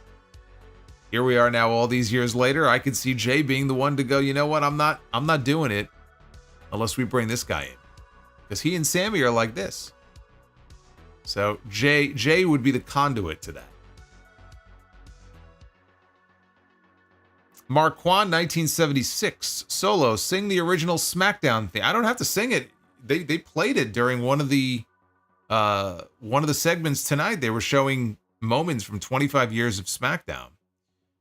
And they were playing the theme song for different eras, and they played the theme song to the original SmackDown. So we got to hear it. We got to hear. Love it, man. Love it. Hydrograd was at the show tonight. Not sure if it was just me, but the finish to the cage match felt a little flat. But overall, had a good time. Also, goodbye, Fox. We won't miss you. Yeah, I mean, I guess I could see the finish falling flat. It didn't fall flat for me. I could see it maybe for some people who were expecting him to kick out. And maybe Cody would do one more Crossroads, but it didn't feel flat to me. Hoffman Entertainment, nothing beats the original SmackDown theme song. How does it go? Nice try. You just got it, Hoffman. That one was for you, too. That one was for you. I'll tell you what, though. I'll give you an interesting little trivia note. The voices that you hear in that original SmackDown song, you know who that is? That's Jim Johnston. Jim Johnston said he just made a whole bunch of noises, and then he just edited it and sped it up and whatever filters he applied to it. That voice you hear is the voice of Jim Johnston just doing some random noises. The man was a wizard. He was a wizard. He never should have left that company in the first place. He never should have been pushed out of that company in the first place. Donnie Yasu. Hey, Solo. I had to bury my uncle this week. He's the man who started my wrestling journey since I was 5. I just wanted to take a moment to let everyone know to go watch a pay-per-view, see a live show with your loved ones while you can. Well, Donnie, I'm very sorry to hear about that. My condolences to you. And that is good advice. That is very good advice. I used to go with my father to wrestling shows at the Madison Square Garden, Nassau Coliseum, the Meadowlands. He went with his father. They went to the first WrestleMania at Madison Square Garden. I still have the WrestleMania shirt. WrestleMania logo shirt from MSG. The night of the first WrestleMania. I still have it. So when you're able to go like that, especially when you're younger, and you get to go with your dad, your uncle, your grandfather, whoever it may be, that's special. That's the kind of stuff that you're going to remember when you're old and going to shows with your kid. So again, Donnie, I'm very sorry to hear that. Mr. Team Bring It. Was Disco Inferno ever a draw? No. Abu Sika. Only fitting with some of the dialogue tonight and an appearance from the Solomonster that we get the ghost. I told you, man, your timing was perfect on that one. Abu Sika with the $69. That's his super chat, too. Thank you, brother. It's always good to hear from you. I thank you for the support. It means a lot to me. I Smoke a Lot of Weed is here with $1.99. Intro to SmackDown seems cool. Do not agree with the music at all. See, I know I'm not the only one. See? You see? Even though this man smokes a lot of weed, he's still got a lot of sense up here. It doesn't impact his brain. He's able to think rationally and reasonably. Kendall K. Howard. Who do you think you are? I'm the Solomonster, damn it. That's who I am. Thank you, Kendall. Jeremy Rose, when does Rock re-enter this story? Survivor Series or Rumble? Rumble would be the earliest, I think. Rumble would be the earliest. Actually, you know what? I take that back. Raw on Netflix.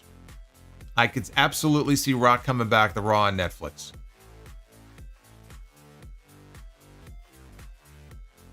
Base Beerus, my favorite shampoo is Soul Glow. You know, if Soul Glow was a real thing, maybe I would try it out. How do you think I would look with one of those Soul Glow perms from Coming to America? You think that would work for? I kind of had one, I guess, if you think back to the COVID shows before I got my hair cut.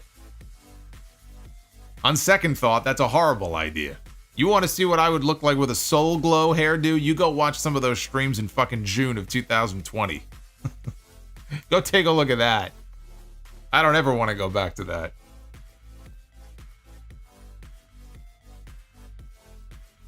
I popped Kendall. See, I aim to please. Radiant Solo. Yeah, I don't want to go back to that at all. It's awful. I'm getting a haircut tomorrow, actually. I can't stand it even the way it is now. Near, buy or sell, Family Matters or Full House? I love them both. I'm going to go... Oh, that's so hard. I grew up on those shows. That was part of my TGIF. Thank God it's Friday block of programming on ABC. Oh, man. You know, I'll go Full House. I'll buy on Full House, but I love both shows. Sid Justice rocked the Soul Glow, and it worked for him. Looked like little orphan Annie, and he was over everywhere he went. It worked for him. That would not work for me.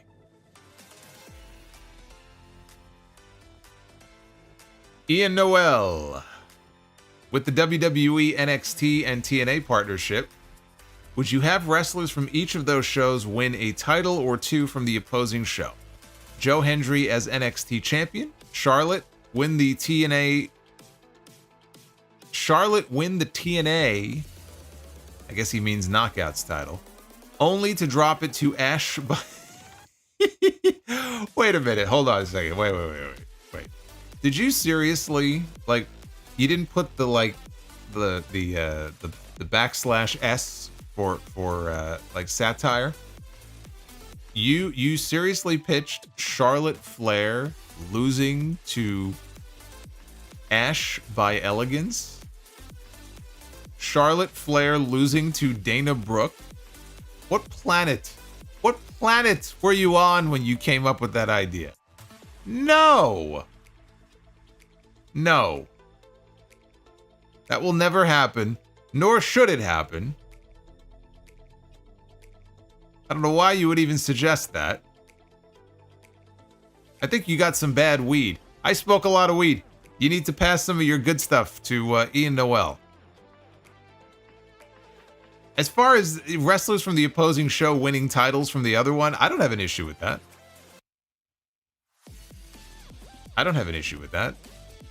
And in fact, I think it probably will happen with a lesser title. It's not going to happen with the NXT Championship, but a lesser title, I could see it happening.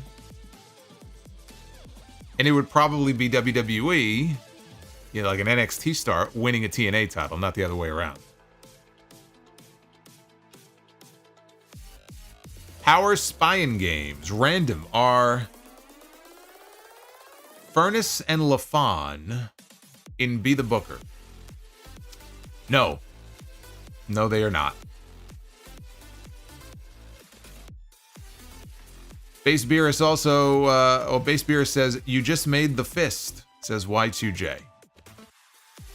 And also, worst finisher, is it the Overdrive / Playmaker? No, it's that fucking Monet Maker that Mercedes keeps using that she needs to desperately change. The Real CS, $9.99, thank you, brother. How would you have booked a true TNA invasion? They have an open invitation to the PC, but if they do a Worlds Collide show, they should do a true invasion angle. You know what, though? It's played out, though. I mean, if you were going to do an invasion angle, I feel like it's too late. It's too late to do a proper invasion angle. You do it from the beginning. You don't do it now. We're like, okay, we're having an open talent exchange back and forth, and then you do an invasion. It doesn't work. It doesn't work as well for me. So the horse has left the barn, and I don't think an invasion angle not only is not going to work now, but I don't think it's needed. You know, I think you can have competition between the two brands. I think you could do a World's End, but you don't need to do an invasion angle. I know everyone always thinks of invasions like, man, you know, how cool would it be if, you know, you did like an NWO style invasion, but it doesn't work in every situation. It has to be done a very particular way. In this case, it should have been done from the beginning. And because it wasn't, I think it just loses a lot of that luster. It just doesn't work. It would feel forced.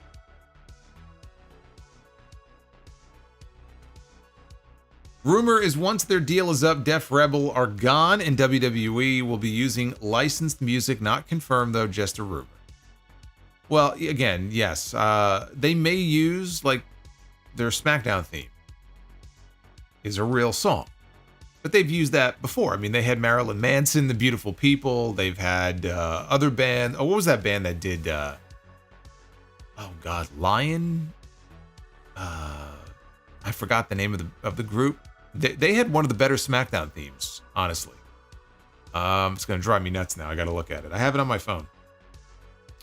So I mean, they've used real bands before.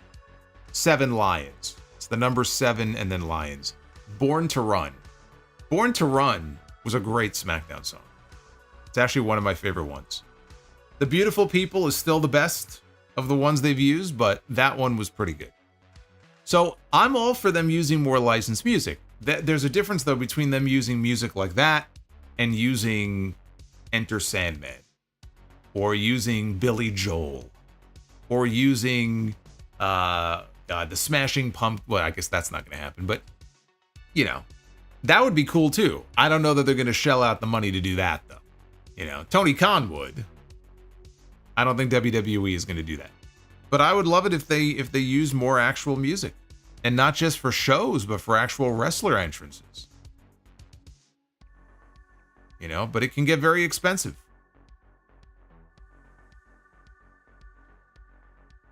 Huffman Entertainment, the original SmackDown theme song is uploaded on YouTube. Currently listening to it now. Song is called Everybody on the Ground. And if you listen closely, you can hear Jim sing the words Everybody on the Ground.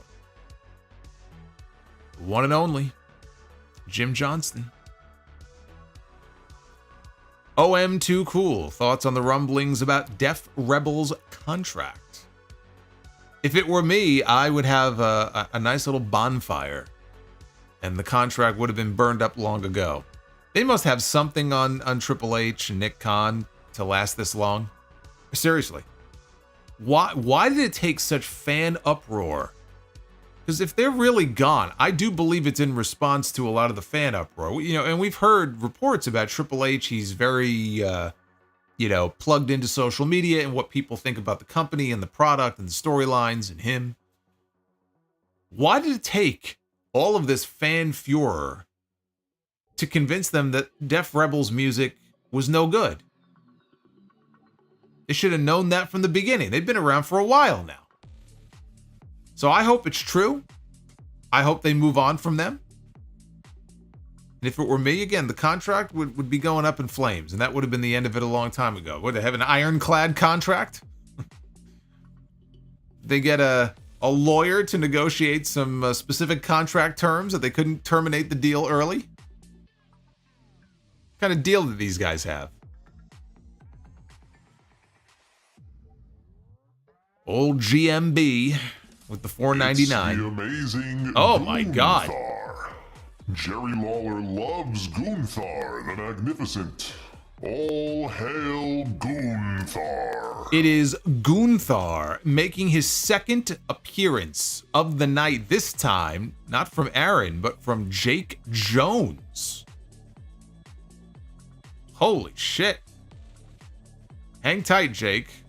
I'm almost caught up with the super chat, so I'm going to get to you in a second. But Jake, holy shit, man. Thank you.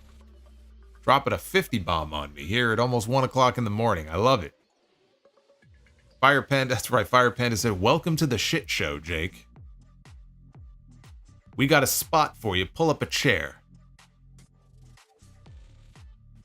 GMB says, you think Daniel Garcia has hesitated to re-sign with AEW because he sees Jada Parker, Julia, and the other women at the PC? No, I think Daniel Garcia has hesitated to re-sign with AEW because he watches some of the shows. That would give me pause. He's probably better off staying there, though.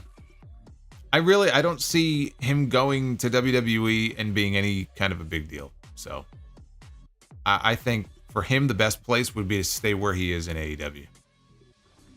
DEH Sires, what do you think of Julia's match if you saw it? I thought it was fine. I didn't think it was great. I didn't think it was terrible. I thought it was a fine first television match. She got her first win. And the match I'm looking forward to is her and Roxanne. I think they're going to kill it. I really do. On that first CW show, on the big stage like that, in Chicago, you know, regular size arena, going to have a lot of people there. I think they're going to kill it. Jeremy Rose, best career heel of all time. Meaning never been babyface. Well, that's different, though. So it has to be someone who was never, ever a babyface before? Because all the top heels that I would spit out at you, Jake and Piper, you know, I've mentioned Vince McMahon, Mr. McMahon, but I would still say Vince McMahon. But I guess even Vince, was babyface at different times. So who was a heel for the entirety of their career? I know Steamboat was a babyface for the entirety of his. I mean, all the best heels, man. Terry Funk, they all played both roles. Triple H, babyface and heel. Shawn Michaels, babyface and heel.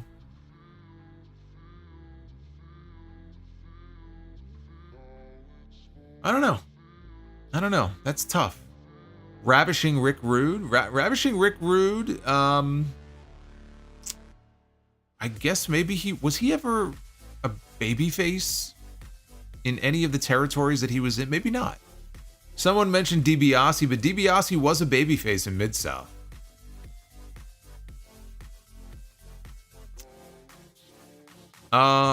Okay, so Rick Rude was babyface, says Brian Alex. So yeah, we can't count him. Like I said, DiBiase was a face in Mid-South. Heyman. Well, I mean, Heyman was a babyface in ECW.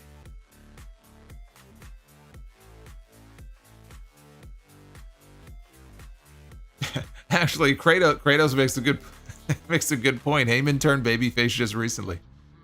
Yeah, Heyman's going to be a babyface now when he comes back. So we can't count him. Dusty was never. Oh, well. I mean, he was in the NWO. Remember Dusty turned? He became the NWO's 87th member. No, not Dusty. Oh, I think we found the answer. Vince Russo, bro. Yeah. See, but again, when you put it in those terms, it does make it a harder question to answer.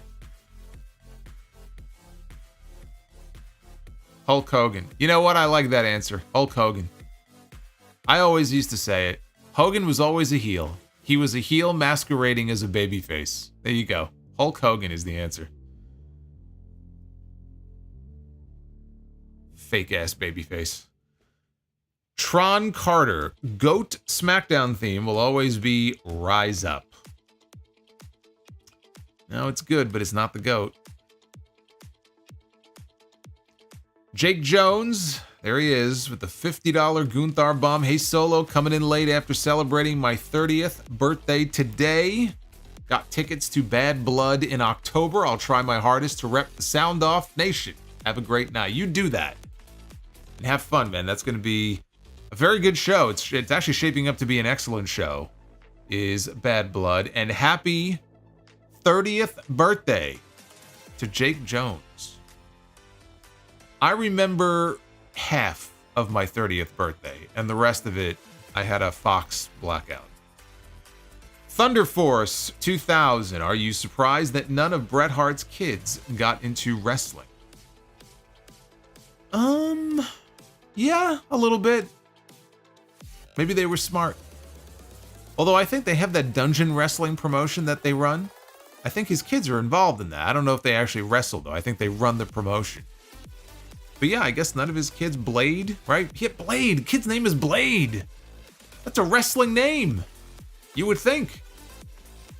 Or you know what? Maybe they saw, for all the good that wrestling has done for their dad, think of all the tragedy, all the injuries, all the tragedy that Bret has seen. Maybe they thought better of it, right? Could you really blame them?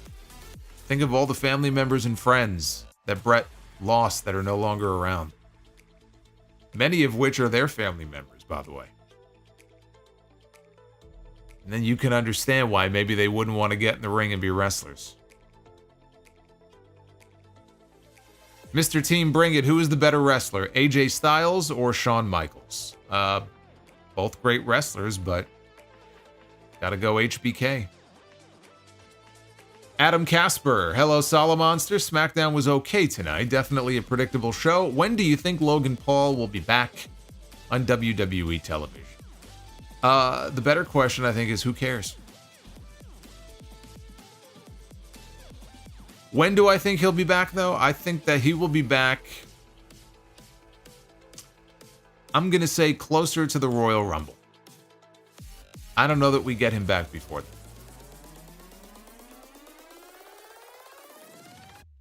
And Draven Lord. Buy, sell, rent on the Bigger Booze reaction. HBK in Montreal in 2005. Cena, One Night Stand 2006, he means. Not 05.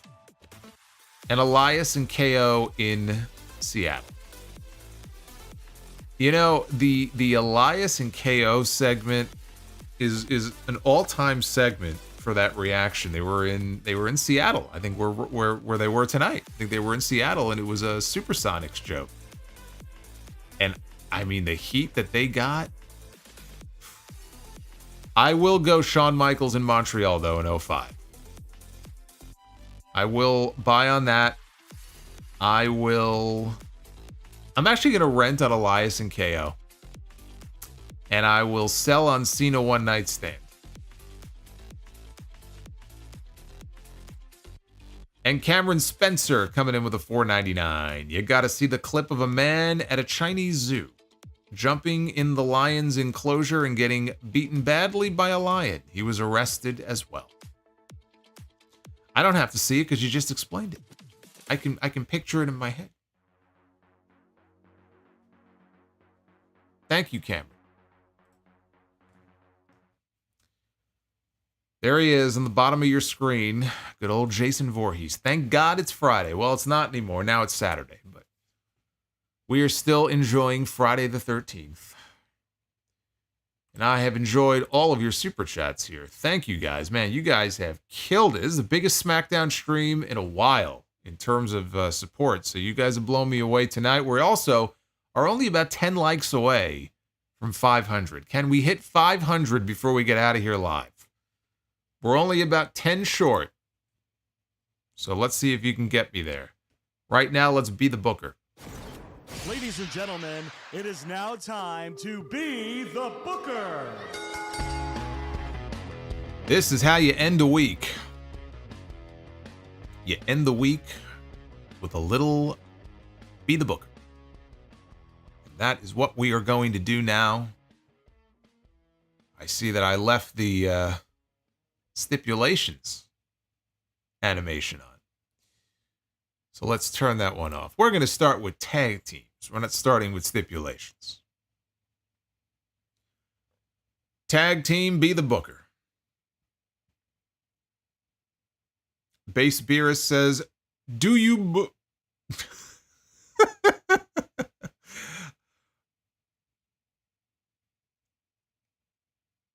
With the thing spinning in the background, I thought it said believe, but it says do you believe? I believe too. Do I believe? Yes, of course I believe. I don't know why I reacted that way. Okay. Tag team be the booker. We begin with the American Wolves. Eddie Edwards. Didn't we and Davey Richards, we just landed on them not that long ago, right? I think we did.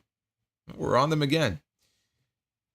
The American Wolves were a very good tag team.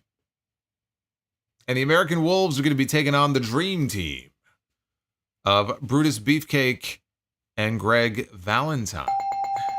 I feel like that would be a technically a very good match. Like, early Greg Valentine. Beefcake doesn't have to do much. But like Valentine in there with Eddie Edwards, in there with Davey Richards. I feel like that would be a very well-worked technical wrestling match. So I'll allow it. The Dream Team and the Wolves.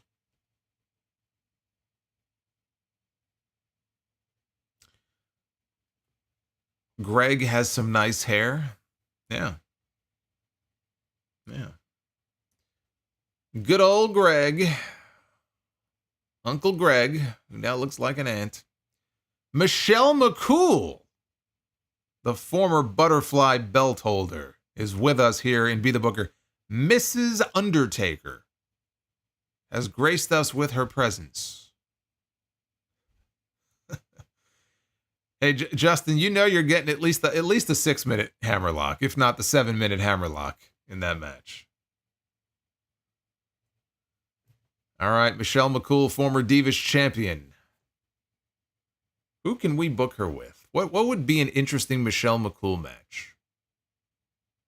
I don't know that there is one. Well, I mean, that's kind of interesting. Michelle McCool and Chyna. The former Divas champion against the former Intercontinental champion. That would certainly be interesting. Probably would not end well for Ms. McCool. All right, we got one more to go. I've given them bells. These have been interesting matches so far, but nothing has really blown me away. I want you to blow me away. This is not a good sign. We've landed on Johnny Wrestling. Johnny Gargano is in the main event of Be the Booker. I don't know. I don't know about this one. I don't know, man. Johnny Gargano against who? Well, Johnny Gargano against Al, 4 touchdowns in a single game, Bundy.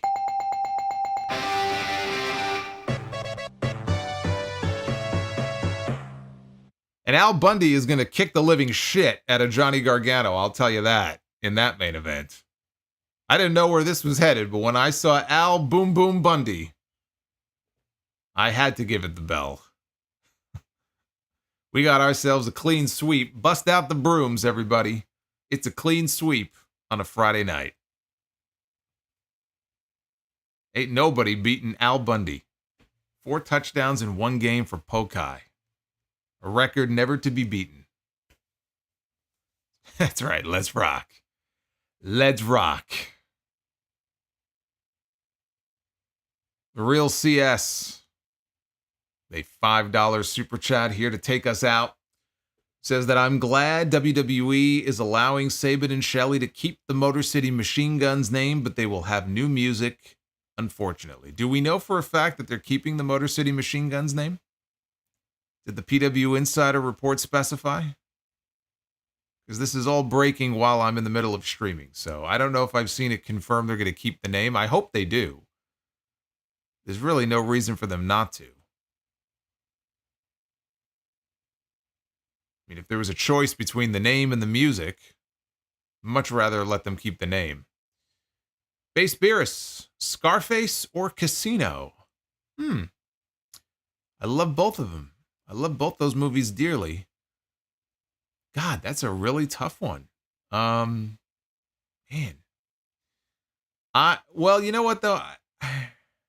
If you would have said Scarface or Goodfellas, I'd probably go Goodfellas. In this case, I'm going to go Scarface. But they're both great movies. Scarface, Casino, Goodfellas, Heat. Michael Mann, if you never saw it, watch that movie. Heat is a great fucking movie.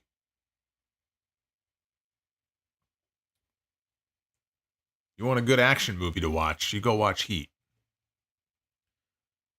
Bron.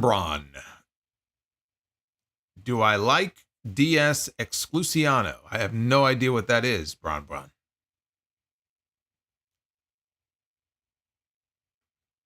I don't know, but thank you.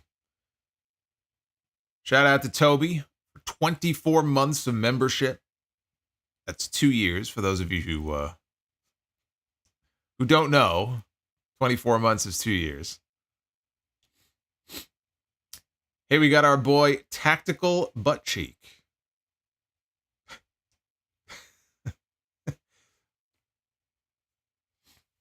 As opposed to an untactical butt cheek. Tactical Butt Cheek 93. Recently found out about a tag team called the Outrunners. And Jesus, their names are awesome. Save me, Solomonster. I got work tomorrow. Solomonster is the GOAT. Yeah, you should see the vignette they posted on the AEW. I don't know if it was on YouTube, but they posted it on their social media the other day. It's like a minute long. It looks like something right off an 80s VHS tape. Like, it's great. Apparently, by the way, I mentioned in my Dynamite review, the reaction they got in that tag team gauntlet the other night, I was blown away by like massive reaction they got. Not realizing that evidently Dynamite was in Kentucky, and I think they're from Kentucky. So that may have had something to do with them getting a... But it was still a very impressive reaction, though. I just don't know that they would get that reaction in any other city. But yeah, they're a throwback. People love that.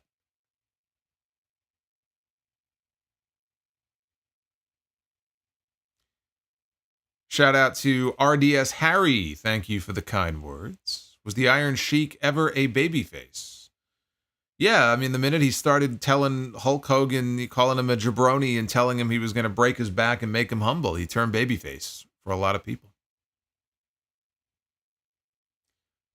But was the Iron Sheik ever like a proper babyface? No, I don't believe so. The Juliet says that the October 8th NXT episode is being moved from St. Louis to Chesterfield, Missouri. Is that confirmed? You know, it's funny. I did see an update. Apparently, tickets were not moving well. So I wonder if that has anything to do with it.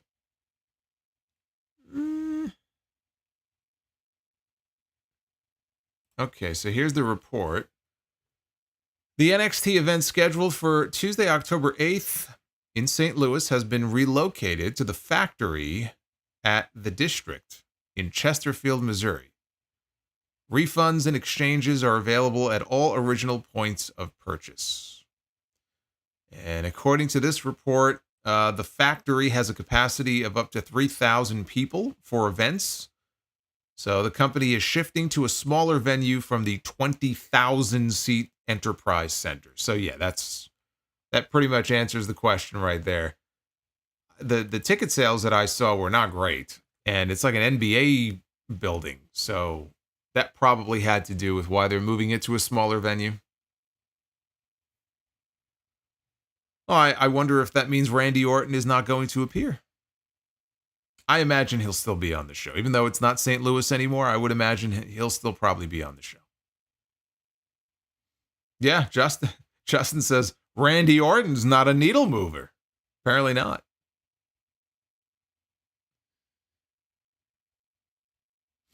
Chris Mikesell, ever watched American Me or Blood in, Blood Out?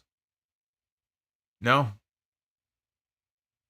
No, I've never heard of either one.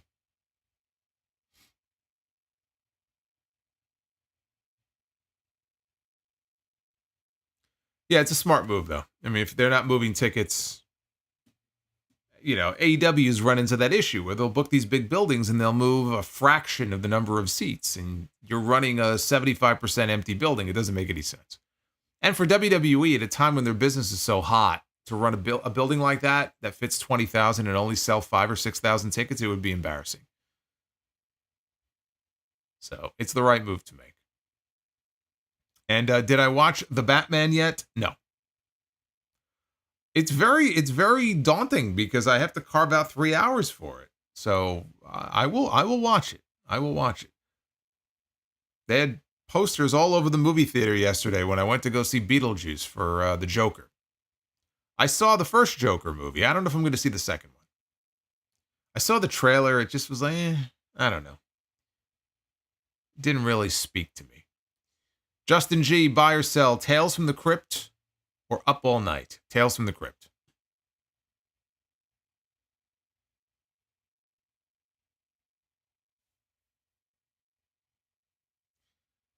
Thank you guys for all the love and support. Appreciate it very much. If you missed any of the reviews this week, please go back and check them out. They're right here on this very channel. The Raw review, the Dynamite review. Clips from the main show, but if you want to hear the entire main show, you got to listen to the full podcast, and that will be episode 879. That will be going up on Sunday afternoon. Go ahead and subscribe on all your usual podcast platforms, and that way when the show pushes out, you'll know about it. And on Spotify, leave a review. You'll leave comments on each individual episode now, so please go ahead and do that. We got one last super chat here from Ian Noel. Says, in my opinion, Mustafa Ali against Zilla Fatu at the Hog Chicago show was match of the night. Close second was Santana against Dijak. Yeah, Zilla and Ali, they had a banger, man. They had a banger on that Say show. his name and he appears. I believe in the monster. I believe in the monster. Cause they love him in London, in Paris, in Tokyo, America, Scotland, and Canada, and Mexico. They say, I believe in the monster. I believe in the monster. Oh my God. Based Beerus, god of seduction, said, you know what? If we're going to end the night, we're going to end the night with a bomb. He believes in the monster. $150 super chat bomb from Base Beerus. Just as we were about to wrap up here tonight. I don't know what to say. I was not expecting that, so I don't know what to say. You've taken somebody who speaks. This is what I do for a living. I speak. You have turned me speechless here on this stream. I am feeling the glow. Let's glow. Let's fucking glow, baby. That's right. Base Beerus, man, thank you. Thank you very much. I don't know what to say other than thank you. Man.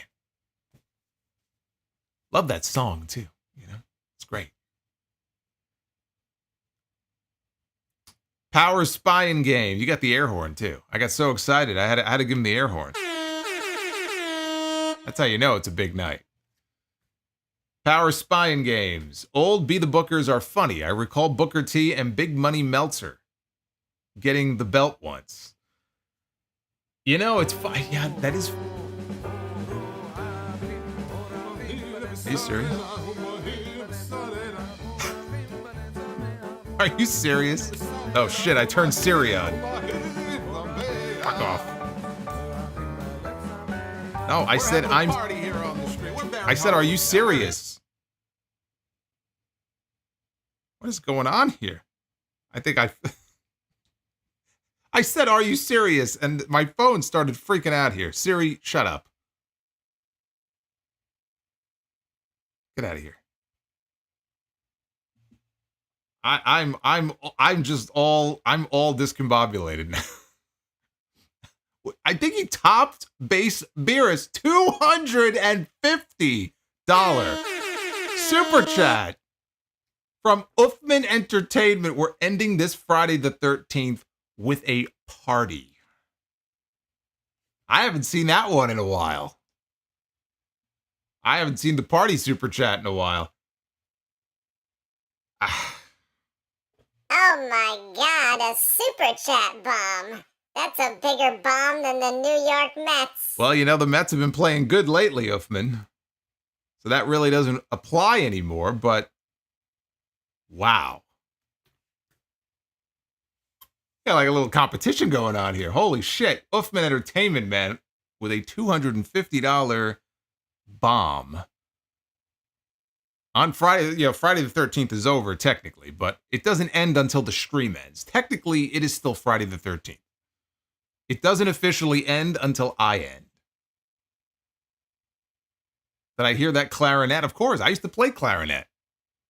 When I was in band, I didn't go to band camp, but when I was in band in school, I played clarinet. And I'll tell you a funny story. We were preparing for our big performance at the end of the school year. We're going to perform in front of an auditorium full of just everybody, full of people. Oh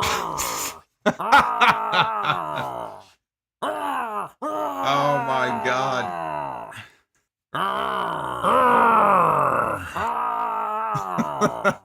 Oh my God. Where's ABK? ABK has fled, man. ABK can't compete with this. Base Beerus stealing Uffman's thunder with a $90 super chat on top of the $150 that he dropped before. Actually, that brings him $10 within Uffman, but holy shit, another 90 from Base Beerus.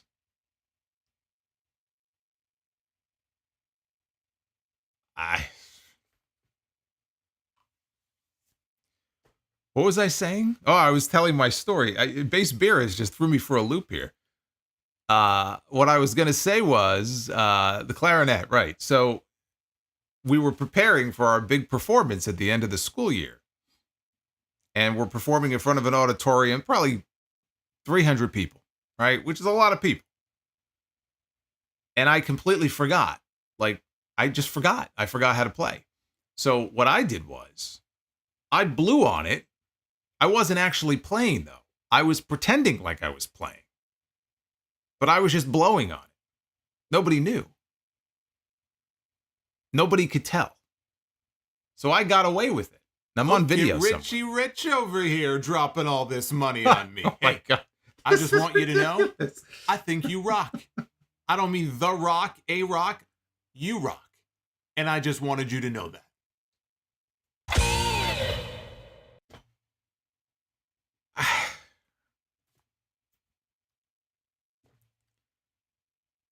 Uffman Entertainment says, let's rock with another $100 super chat goes kaboom.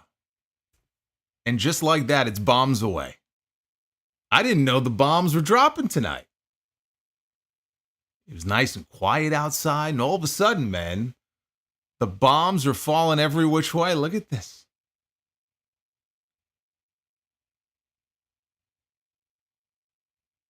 And Near, not one to compete here, with a much smaller super chat, but a super chat nonetheless, says, split this spare change between Beerus and Uffman. I will do that. I will do that. The Speechless Solo. That's going to be my new name now. That's going to be my new nickname. Oh, man. So anyway, everyone thought I played the clarinet in that final performance, and I got a lot of compliments, but I didn't play shit because I forgot what I was supposed to do.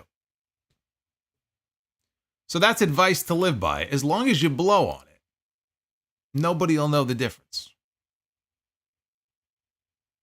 You just got to make sure you got your reed. They call them reeds. It's that piece of wood. Just blow on the wood. Nobody will know. Who is this? Someone else is coming in here. This is this number one Ricky fan, Fire Panda?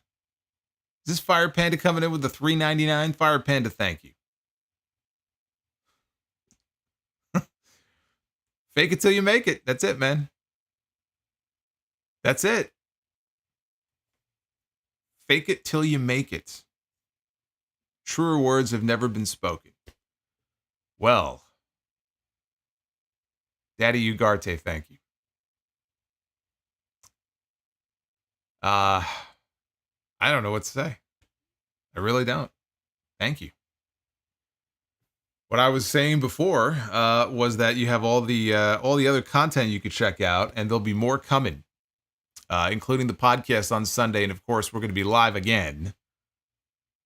For I don't know if the bombs will be dropping. That'd be nice, but Monday night I'll be back here for Raw. Power Spying Games. For the money coming in, can we get another Be the... You know, he wants to know if we can get another Be the Booker because all the bombs are dropping. You know what? Fuck it. Let's do it. All the sound effects are going off. All the sound effects are going off. Because I forgot to turn them off. Because I didn't think we were going to do this. But just for you guys. Because you guys have come through in a major way. This is the first time ever you're getting a bonus round of Be the Booker. Can you believe this? You are getting bonus time here on the stream. This has never happened before. This has never been done. George Seckman. Hey, George, man. George, good to hear from you, man. George is a channel member now. I love George. By George, man. By George. Welcome. Sound effect mania is running wild. I didn't turn them off, so when you go back to the scene, if they're not deactivated, they all go off at once. All right. Well, maybe we'll do it in reverse this time, since it's on the Men's Be the Booker. So we'll start there. Where are we at with the likes, by the way? Are we close to 550? Let's get those up. Men's Be the Booker. Ah, fuck. Look what you did to me. See, we had a good night. We start with Omos. All the Homo sapiens must rise. Where are all the Homo sapiens in the chat? I know we got a few. All the Homo sapiens, show your faces. Omos has graced us in Be the Booker. We're creating an AEW pay-per-view. No, it's only an AEW pay-per-view if we hit 6 hours. Then you know it's an AEW pay-per-view.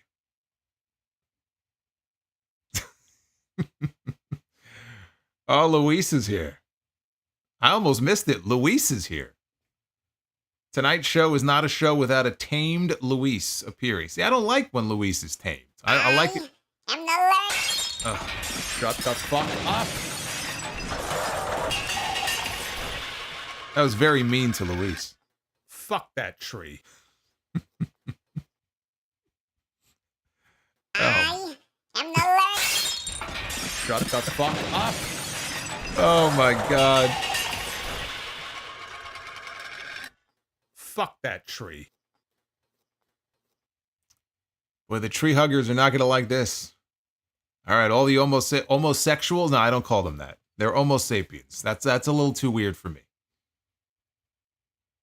Omos against the Brooklyn Brawler. I don't think I could have booked a worse match if I tried.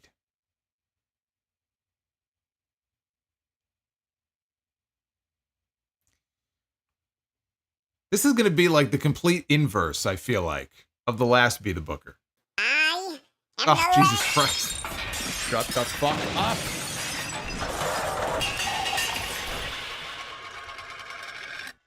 Fuck that tree.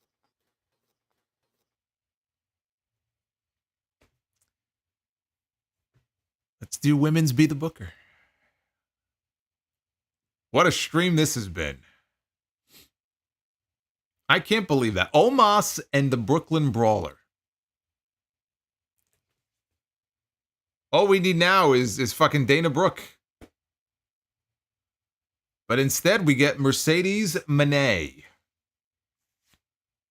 Mercedes. All right, that's an upgrade. All right, we're starting off well here. I am the Lord. Shut the fuck up.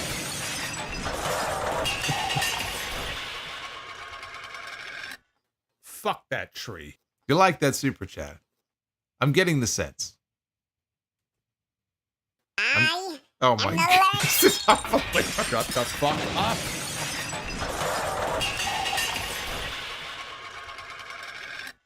Fuck that tree.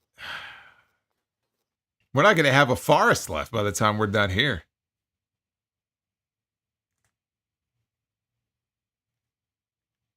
All right, here we go. We have to complete this women's match. Mercedes. Uh-oh.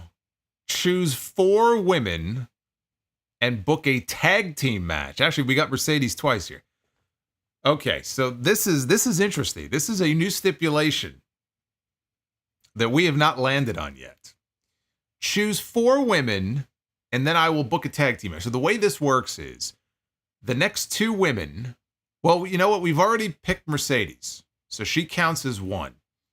So the next woman I pick will be her tag team partner, and then I will pick 2 more women, and that will be the tag team match. So we're booking a women's tag team match for the first time ever here in Be the... This is a first tonight in Be the Booker in many ways. Okay, so let's see here. Let's see here. Who will Mercedes' partner be? I'm gonna scream if it's Bailey. It's Charlotte Flair. Sasha Banks and Charlotte Flair are going to be a tag team. Yeah, this stream is not environmentally friendly. Tell me about it. Okay, so we have 1 team. That sounds like an unbeatable team. Sasha and Charlotte on the same side. Their opponents will be... Ooh. Mariah May. Okay, all right. You know what? We got some competition here. I already like the way this is shaping up very much. And teaming with Mariah May. Oh, for fuck's sake. Ronda Rousey wants a stipulation added right now, or else.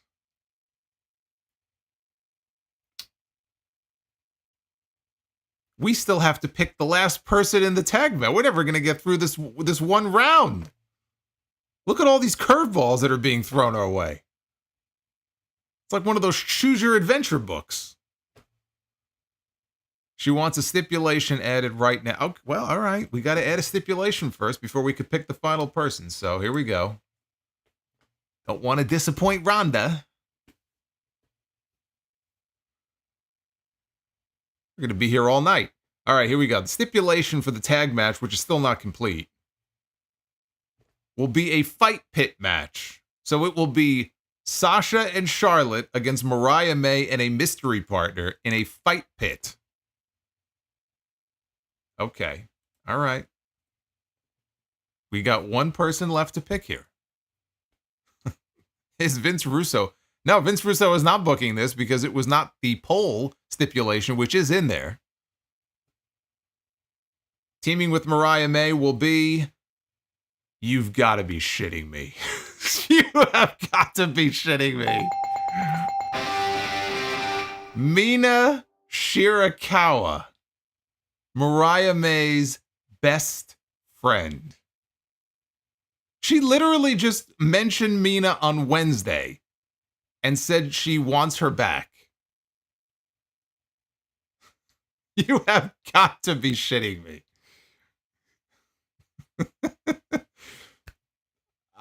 Hey, it was meant to be. It was meant to be.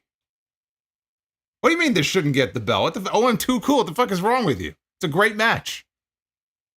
Of course it gets the bell. Don't be a hater now. All right. Well, we go from that. Now we still have one more match left to book here. Anything can happen. I don't know what's going to happen. Anything's possible. I Oh, for am the Shut the fuck up. Case in point. Case in point. Fuck that tree. All right. Tag team be the booker. Oh, fuck these two. The Headbangers. I could already see that this is headed for a buzzer. But let's see. The Headbangers. I guess we're going in reverse order, right? So I'm not used to having a drum roll for this, but this is the finale. So let's get a drum roll for a Headbangers match. The only time that'll ever happen. The Headbangers against the Young Bucks.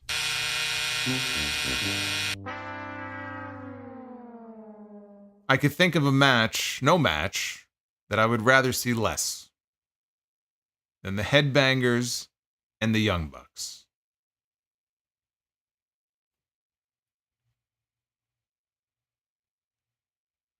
And so ends that. With a tear in my eye. Base Beerus with another 1992 on top of all the other ones that he dropped here. You know what, though? You're right, Justin. 2 out of 3 on a bonus is not... Well, no, it wasn't 2 out of 3, though. It was 1 out of 3. It was 1 out of 3.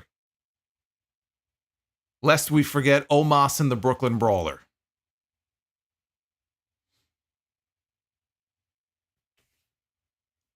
I still can't believe that women's tag team match.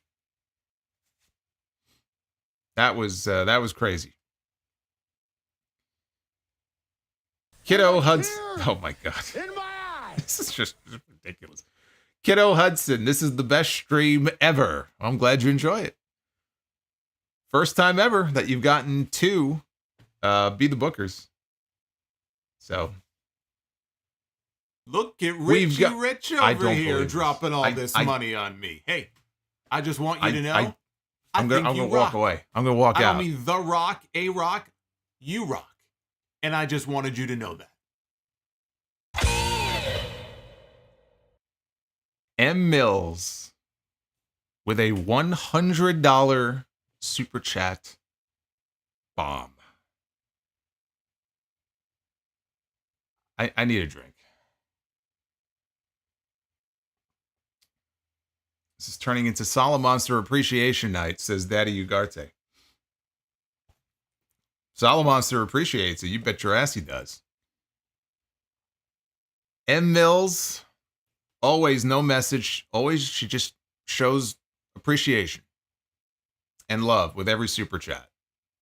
Tonight especially. Thank you very much. Drop PayPals on the main podcast, super chats on the YouTube channel, always showing support, always showing love. Man. You guys are something else, man. Uffman says, got a tear in my eye when Mina was chosen as Mariah's tag team partner. Yeah, that's just one of those great coincidences. Something else, man. We've got Ian Noel with one of the learning trees says, where's environmental Daniel Bryan when he's needed? You know, environmental Daniel Bryan, he's a hypocrite, man. He used to... Look, everyone, it's Samoa BRO. He used to be a vegan. He's not even a vegan anymore. He had that vegan belt. Remember the vegan belt that he had when he was champion?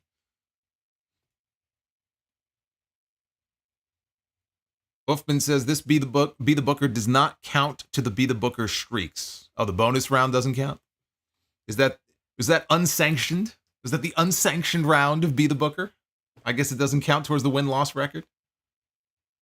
Look at Richie Rich over here dropping all this money on me. Hey, I just want you to know, I think you rock.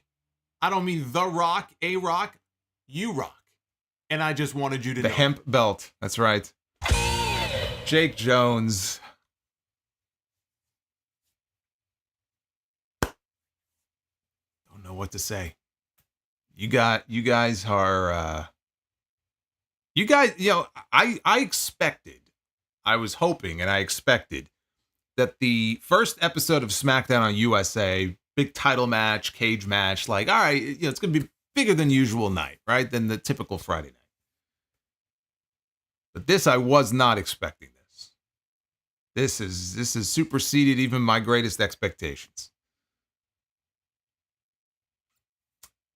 That was Jake Jones. Walk away, Solo. Enjoy that drink. Oh, I got it right here. I got it right here next to me, so.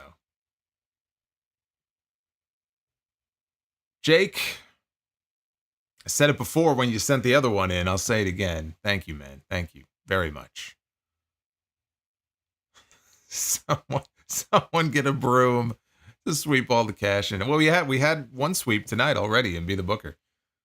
Jake Jones, man, with the Richie Rich $100 super chat. No, I said super. Justin, I said superseded, not superseded. You've been wrestling pilled. You gotta step out of the bubble. I gotta make sure I didn't miss people here. Adam Casper before said definitely awesome. Another round of Be the Booker. Absolutely. Justin, I think I mentioned this, but he said, welcome to the ABK Memorial Be the Booker. I don't know where he is. I hope he's doing well. We may have to rename it that. The ABK Memorial Be the Booker. And Base Beerus. No, wait. Number one Ricky fan, Fire Panda, says, all this money goes to booze. We'll see. And Base Beerus, American Psycho or American Beauty? American Psycho. See, I should have slipped the Green Day reference in there. I should have said neither. American Idiot.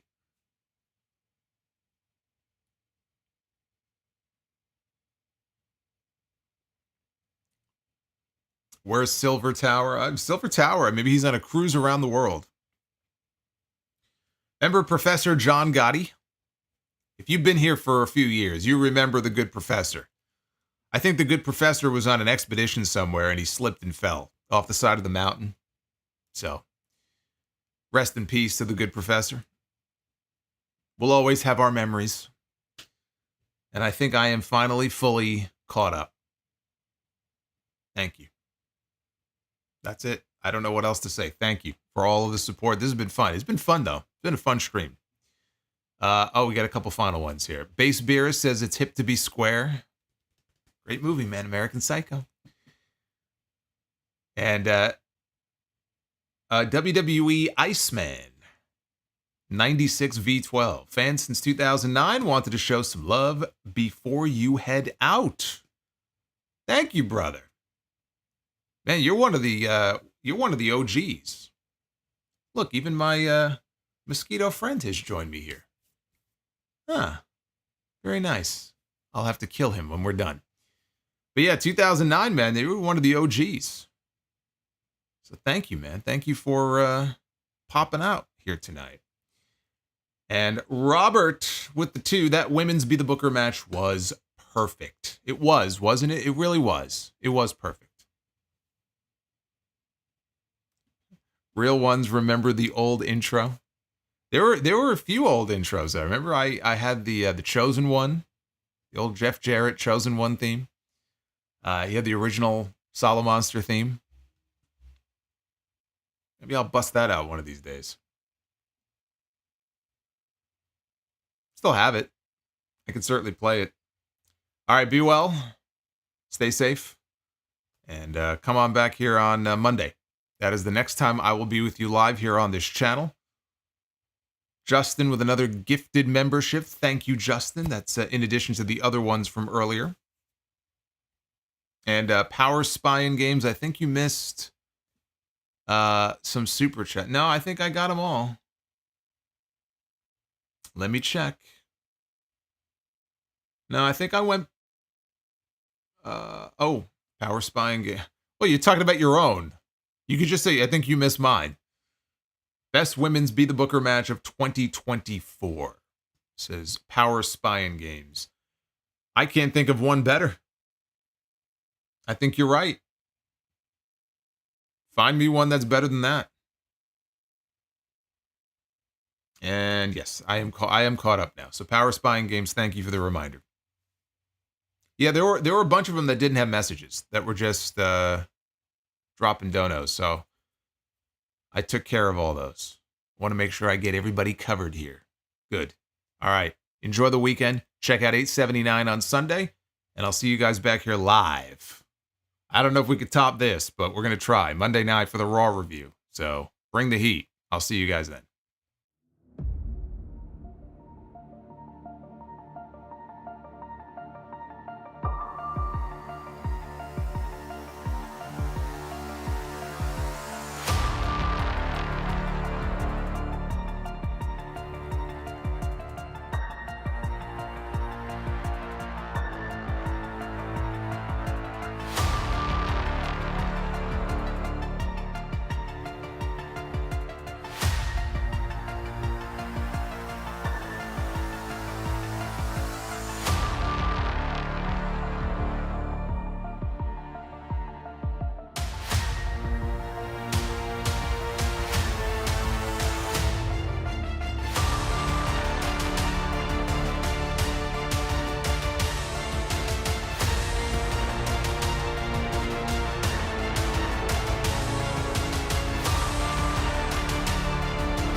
Richie Rich over here dropping all this money on me. Hey, I just want you to know, I think you rock.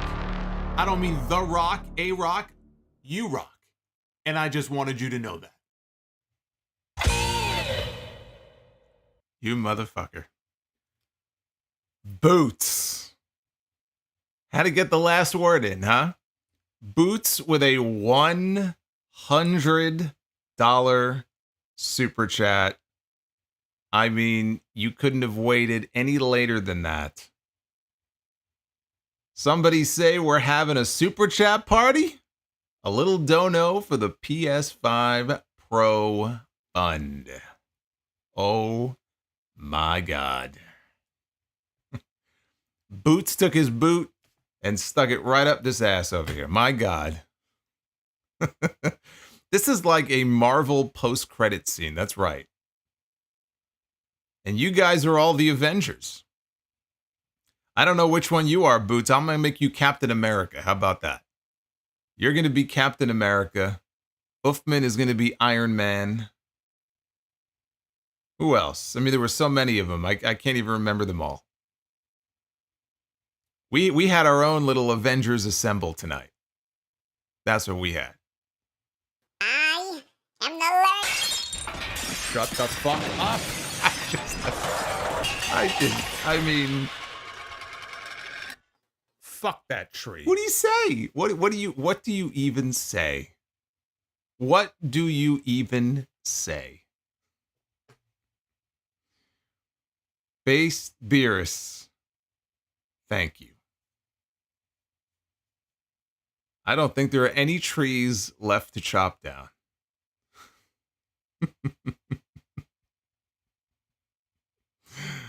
Oh, man. I love it. All right. You're Groot. Winston, you can be Groot. I'll let you be Groot. Based is Thor. Okay, that works too. You can be whoever you want to be. We have killed the forest. The forest is dead. And by the way, if the forest is dead, we're all dead. Okay, because we need trees to breathe.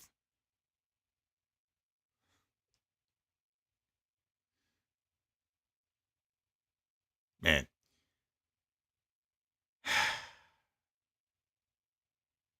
See you guys Monday.